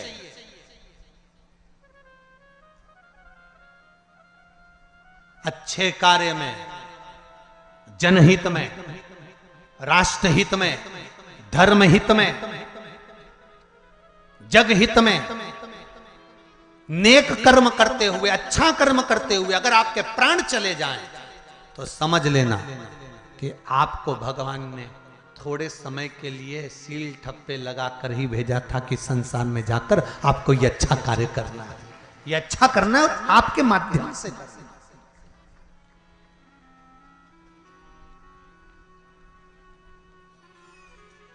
जाओ आप ये कर्म करो।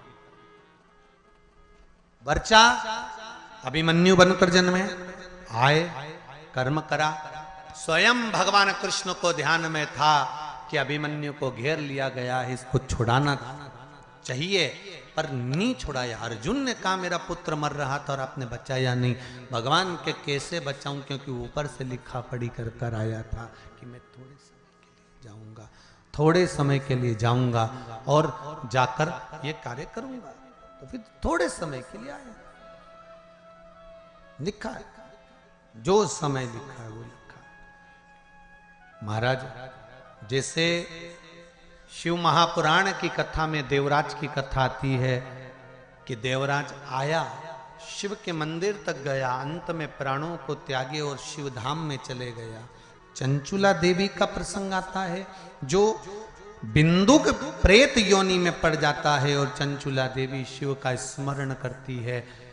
काशी में नंदन वन में घूमती घूमती प्राणों को त्याग देती है और कैलाश धाम मिल जाता है।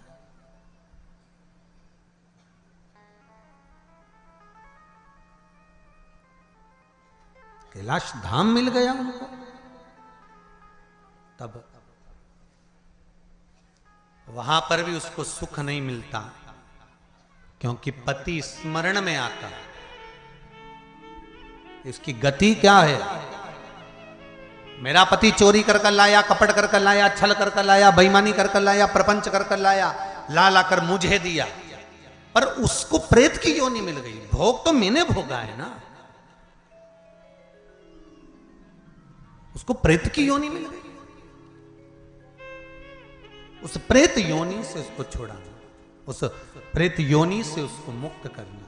तो उसने देवाधिदेव महादेव से प्रार्थना कर कर फिर तुमरुका जी से शिव महापुराण की कथा सुनना चाहिए। शंकर और पार्वती ईश्वर जी और गोरा जी बनकर पधारे। हमारे बीच में ईश्वर जी और गोरा जी आ रहे हैं। जोरदार ताली बजाकर स्वागत करें शंकर और पार्वती का। ईश्वर जी गोरा जी बनकर, गणा और गौर बनकर पधार रहे हैं। बोल काशी विश्वनाथ भगवान की जय। ईश्वर जी और गोरा जी पधारे हैं। जोरदार ताली बजाएं भगवान शंकर और पार्वती का, जो सुंदर आनंद के साथ में शिव पार्वती कथा को श्रवण करने के लिए जा रहे। गणा और गौर बनकर कथा सुनाने वाले कोई दूसरे नहीं, कथा सुना रहे हैं श्री तुमरुका जी। एक निवेदन, तुमरुका कोई साधारण नहीं है, भगवान शंकर के प्रबल गण हैं, उपासक हैं, भक्ति में शिव की डूबने वाले, शंकर की आराधना में डूबने वाले तुमरुका जी। और फिर निवेदन करूंगा, कई पत्र हैं आप लोगों के जिसमें आप लोगों ने लिखा है कि बाबा ने कितनी कृपा करी है। पत्र तो बहुत सारे पढ़ नहीं पाते, पर निवेदन, जिस नारी का गर्व ना ठेरता हो, कई वर्ष हो गए हो, सफेद आंकड़े की जड़ लेकर शंकर भगवान पर से 21 बार घुमाकर तुमरुका जी का नाम लेकर उसको कमर में रजस्वला धर्म के 7वें दिन मंदिर में ही उसको कमर में बांध लेना चाहिए और बाबा से निवेदन करना चाहिए। उस जड़ को लेकर आना है तो पति पत्नी दोनों साथ जाएं, सफेद आंकड़े की जड़ को लेने के। ये नहीं कि पत्नी किसी नौकर चाकर से बुलवा ले या पति खुद लेकर आ जाए या पत्नी स्वयं लेकर, दोनों को जाना चाहिए और शिव नाम का स्मरण करना चाहिए, शंकर का भजन करना चाहिए, कीर्तन करना चाहिए। उसको कमर में बांधे, शिव नाम की भक्ति में डूबे, बाबा देवाधिदेव महादेव से प्रार्थना करे। विश्वास रखो, कई लोगों को बाबा ने संतान दी, आपकी भी झोली बाबा भरेगा जरूर। तुमरुका जी का स्मरण, भगवान तुमरुका जी ने शिव महापुराण की कथा कहना प्रारंभ करी। भगवान देवाधिदेव महादेव पार्वती जी के साथ में सुंदर शिव महापुराण के यजमान बनकर कथा को श्रवण करने के लिए आनंद के साथ पहुंचे हैं। यजमान शिव और पार्वती का पूजन कर रहे हैं। आरती का क्रम प्रारंभ होगा। भाव भक्ति से, आनंद से भगवान शंकर का आनंद भावपन सब यहाँ दर्शन कर रहे हैं। यजमान परिवार सुंदर आनंद से ईश्वर जी और गोरा जी का पूजन कर रहे हैं। बोल काशी विश्वनाथ भगवान की जय। दुनिया का सबसे बड़ा पाप, शिव महापुराण की कथा कहती है, केवल एक पाप ऐसा है दुनिया का जो बहुत बड़ा पाप माना जाता है, और वो है अपने समय को व्यर्थ गंवा देना।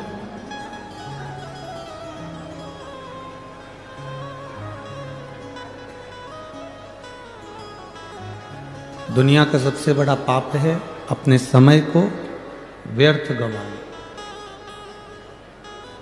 जो परमात्मा ने समय हमको दिया है, जो परमात्मा ने हमको समय प्रदान करा है, वो समय हमारा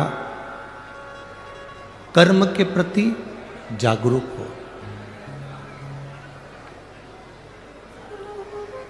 जिस कार्य को हम कर रहे हैं, जिस कर्म को हम कर रहे हैं, उसके प्रति तुम्हारी जागरूकता होना चाहिए, उसके प्रति तुम्हारा समर्पण होना चाहिए। अरे कल जैसा साउंड कर दो भैया।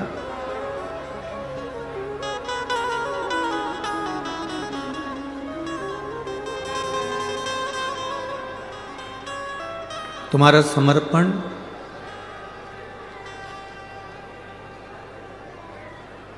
कर्म के प्रति पूर्ण हो। शिव महापुराण की कथा कहती है कि दुनिया का सबसे बड़ा पाप अगर कोई है तो अपने समय को व्यर्थ गंवाना।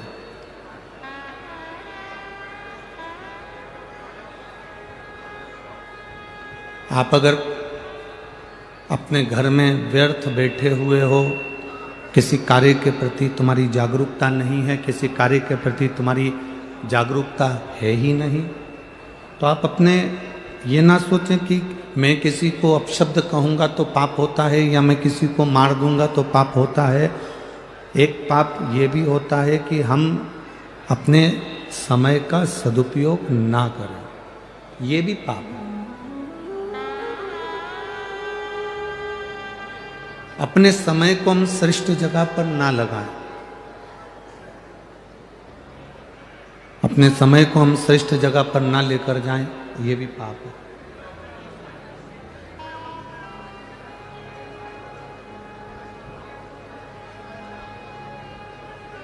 इक्कीस 21,600 श्वास में से सर्वश्रेष्ठ श्वास, सबसे अच्छी श्वास, 21,600 श्वास में से सर्वश्रेष्ठ श्वास अगर कोई होती है तो वो कौन सी होती है? जिसमें हम किसी भूखे को भोजन करा रहे हों, हम किसी प्यासे को पानी पिला रहे हों, या हम किसी दुखी के जीवन में उसके दुख को काटने में साथ दे रहे हों, तब समझना कि हमारी 21,600 श्वास में से वो श्वास श्रेष्ठ है। तब जानकर रखें कि हमारी उन समय की अवस्था में वो हमारी श्रेष्ठता है, उन श्वासों में हमारी सर्वश्रेष्ठता है।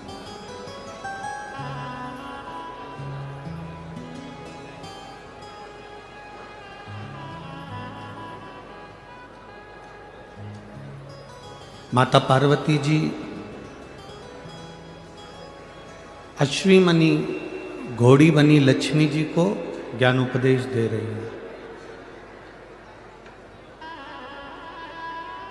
माता पार्वती जी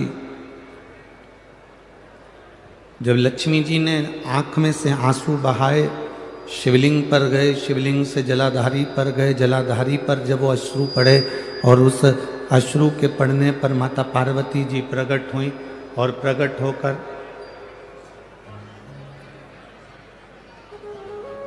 होकर माता पार्वती जी जब सम्मुख में आई, माता पार्वती जब सामने आई तो उन्होंने लक्ष्मी जी को समझाया। माता लक्ष्मी से कहा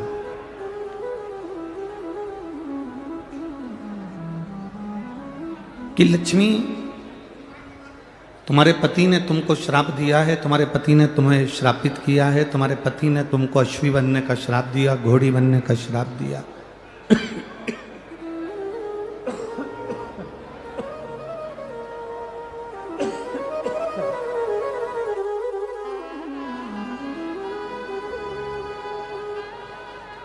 तुम्हें घोड़ी बनने का श्राप दिया, अश्वी बनने का श्राप दिया।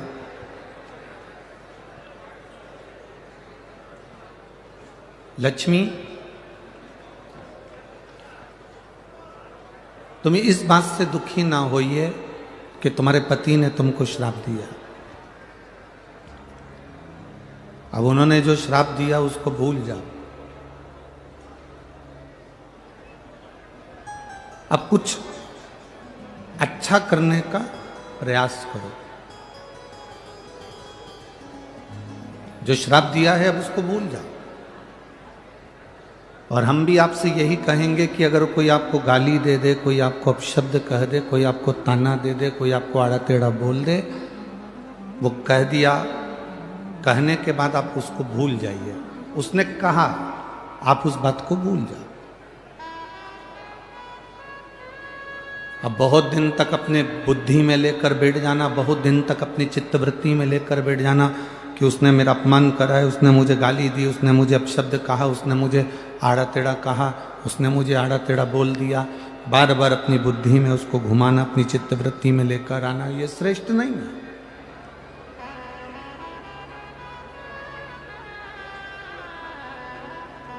इसको श्रेष्ठता नहीं कहेंगे।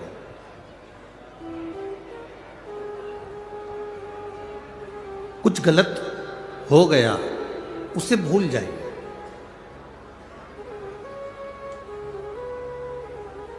और भूलने के बाद फिर वापिस कुछ अच्छा करने का क्रम करिए। शिव महापुराण की कथा तो यहाँ तक कहती है कि अगर तुमको कोई गाली भी दे देना, अपशब्द भी कह देना, अगर तुम्हें कोई आड़ा टेढ़ा भी बोल देना, कोई आपको अपशब्द कह दे, आड़ा टेढ़ा कह दे, कोई गाली भी दे दे, तो भी शिव महापुराण की कथा कहती है कि आपको उससे बोलचाल बंद नहीं करना। सास ने कुछ शब्द कह दिया, बहू ने कुछ आड़ा टेढ़ा कह दिया, या किसी ने कोई शब्द कह दिया और आपने बोलना चालना बंद कर दिया, शिव महापुराण की कथा कहती है ये कभी ना करें।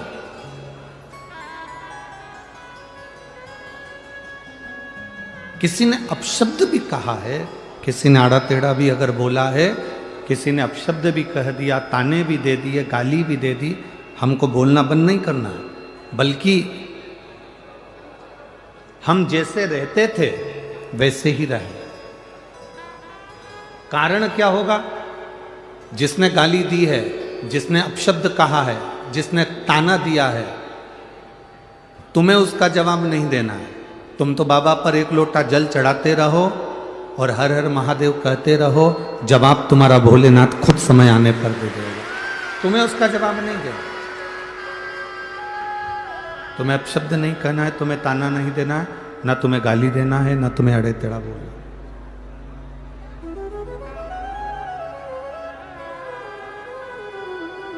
तुम तो अपना जो कर्म है, अपने कर्म में लीन रहिए, कर्म में लगे रहिए, अपने कर्म में लगे रहो, अपने कर्म में लीन रहो, बाकी का वो देख ले। एक बात आपसे पूछना चाहेंगे यहाँ पर धूलिया नगर की सारी माताओं से और मेरे जितने बहनें बैठी हैं, जीजियाँ बैठी हैं, सभी जीजियों से और सभी मेरे भाइयों से, सभी जीजाओं से हम पूछना चाहेंगे कि ईमानदारी से बोलो, जितना टीचर ज्ञान देते हैं, जितना शिक्षक ज्ञान देते हैं, उससे दुगना ज्ञान आज के जमाने में गूगल और फेसबुक से बच्चे निकाल कर प्राप्त कर लेते हैं। बोलो सही है कि गलत है? ईमानदारी से बोलना, सही है ना? जितना शिक्षक ज्ञान दे रहे हैं, जितना टीचर ज्ञान दे रहे हैं, आज का बच्चा गूगल और फेसबुक पर दिन भर मोबाइल पर जो टीचर पढ़ाते हैं वो बच्चा उसको सर्च कर आधे से ज़्यादा पढ़ाई तो सोशल मीडिया पर पढ़ लेता है। आधे से ज़्यादा पढ़ाई सोशल मीडिया पर पढ़ लेता है। फिर भी हमारे यहाँ, हमारी भारतीय सभ्यता में, हमारे भारत देश की सभ्यता में, हमारे यहाँ शिक्षक, टीचर शंकर और पार्वती का एक रूप माना गया है। हमारे यहाँ का टीचर, हमारे यहाँ का शिक्षक शिव पार्वती का एक स्वरूप माना गया। क्यों? बच्चा कितना भी उसको मोबाइल पर पढ़ लेगा, बच्चा कितना भी गूगल पर सर्च कर लेगा, बच्चा कितना भी इंस्टाग्राम पर देख लेगा, या वो अपनी फेसबुक आईडी पर देख लेगा, या पढ़ाई मोबाइल पर कर लेगा, पर उस बच्चे को एक टीचर की साक्षी जरूरी है। जैसे सनातन हिंदू धर्म में भगवान की साक्षी मूल होती है। आप राम जी का भजन कर रहे हैं तो राम की साक्षी आपके सम्मुख में है। आप भगवान कृष्ण का भजन कर रहे हैं तो भगवान कृष्ण की साक्षी आपके सम्मुख में है। आप देवाधिदेव महादेव का भजन कर रहे हैं तो भगवान शंकर की साक्षी आपके हृदय में है। केवल एक सनातन धर्म ऐसा धर्म है, केवल एक सनातन धर्म ऐसा धर्म है जिस धर्म के अंतर्गत आप जिस देवता का स्मरण करते हो उसका प्रतिबिंब आपके मन में, आपके हृदय में और आपकी दृष्टि में रहता है। बाकी के किसी धर्म में आप उसका प्रतिबिंब नजर नहीं कर सकते।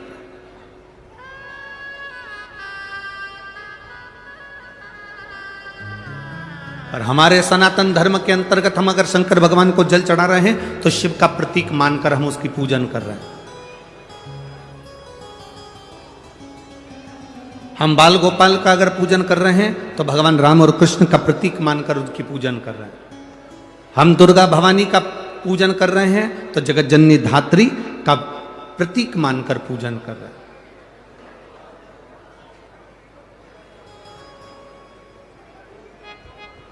एक शिक्षक, भले बच्चा कितना भी मोबाइल पर पढ़ ले, भले बच्चा कितना भी गूगल पर सर्च कर ले, भले बच्चा कितना भी अपने इंस्टाग्राम आदि जितनी भी विद्या केंद्रित हैं सोशल मीडिया पर, उन सब पर बच्चा कितनी भी पढ़ाई कर ले, फिर भी एक शिक्षक का होना, एक टीचर का होना बहुत जरूरी है। क्योंकि वो टीचर साक्षी का प्रतीक होता है कि तुमने जो विद्या अध्ययन करा, तुमने जो पढ़ाई करी, तुमने जो ग्रहण करा, उसमें एक टीचर की साक्षी है, एक शिक्षक की साक्षी है।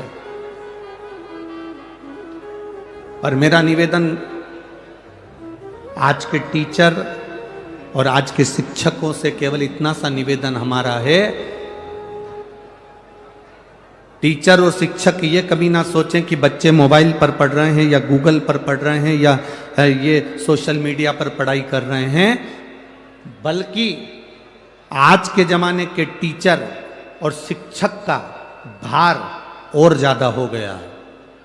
आज के जमाने के टीचर और शिक्षक का भार ये बढ़ना चाहिए कि अब अगर बच्चे सोशल मीडिया पर पढ़ रहे हैं, बच्चे अगर गूगल पे सर्च कर कर पढ़ रहे हैं, बच्चे अगर मोबाइल पर पढ़ाई कर रहे हैं, तो आज के शिक्षक और आज के टीचर का कार्यभार और ये बढ़ जाना चाहिए कि अब बच्चे अगर मोबाइल पर पढ़ाई कर रहे हैं तो हम हमारे स्कूल में बच्चों को ये सिखाएं कि तुम किसी गलत व्यसन की ओर ना चले जाना, और उनका मोटिवेशन करते रहें, उनको समझाते रहें कि तुम गलत विचारों में ना जाए, गलत दृष्टि में ना जाए, गलत भाव में ना जाए।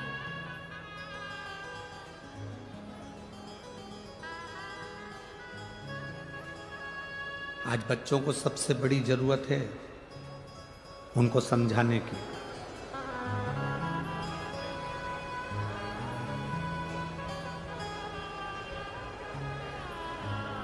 प्रथम गुरु कौन होता है? जम के बोलो जल्दी से। प्रथम गुरु कौन है? माँ। दूसरा गुरु कौन है? पिता। तीसरा गुरु कौन है? शिक्षक। चौथा गुरु कौन है? सतगुरु। पहले नंबर पर है माँ। यहां इतनी सारी बुजुर्ग माताएं बैठी हैं, बूढ़ी बूढ़ी माताएं बैठी हैं, वयो माता बैठी हैं, 60 साल से ऊपर वाली भी बैठी हैं, तो 50 साल से ऊपर वाली भी बैठी है। हम दूर नहीं जाएंगे, आपके पास में जो बुजुर्ग माता बैठी हैं, आप उनसे एक बार जरा सा पूछो कि तुम्हारे पास में बैठी हुई बूढ़ी माता ने कौन से कॉलेज से MBA करा है। जितनी बूढ़ी माताएं बैठी हैं, इनसे पूछो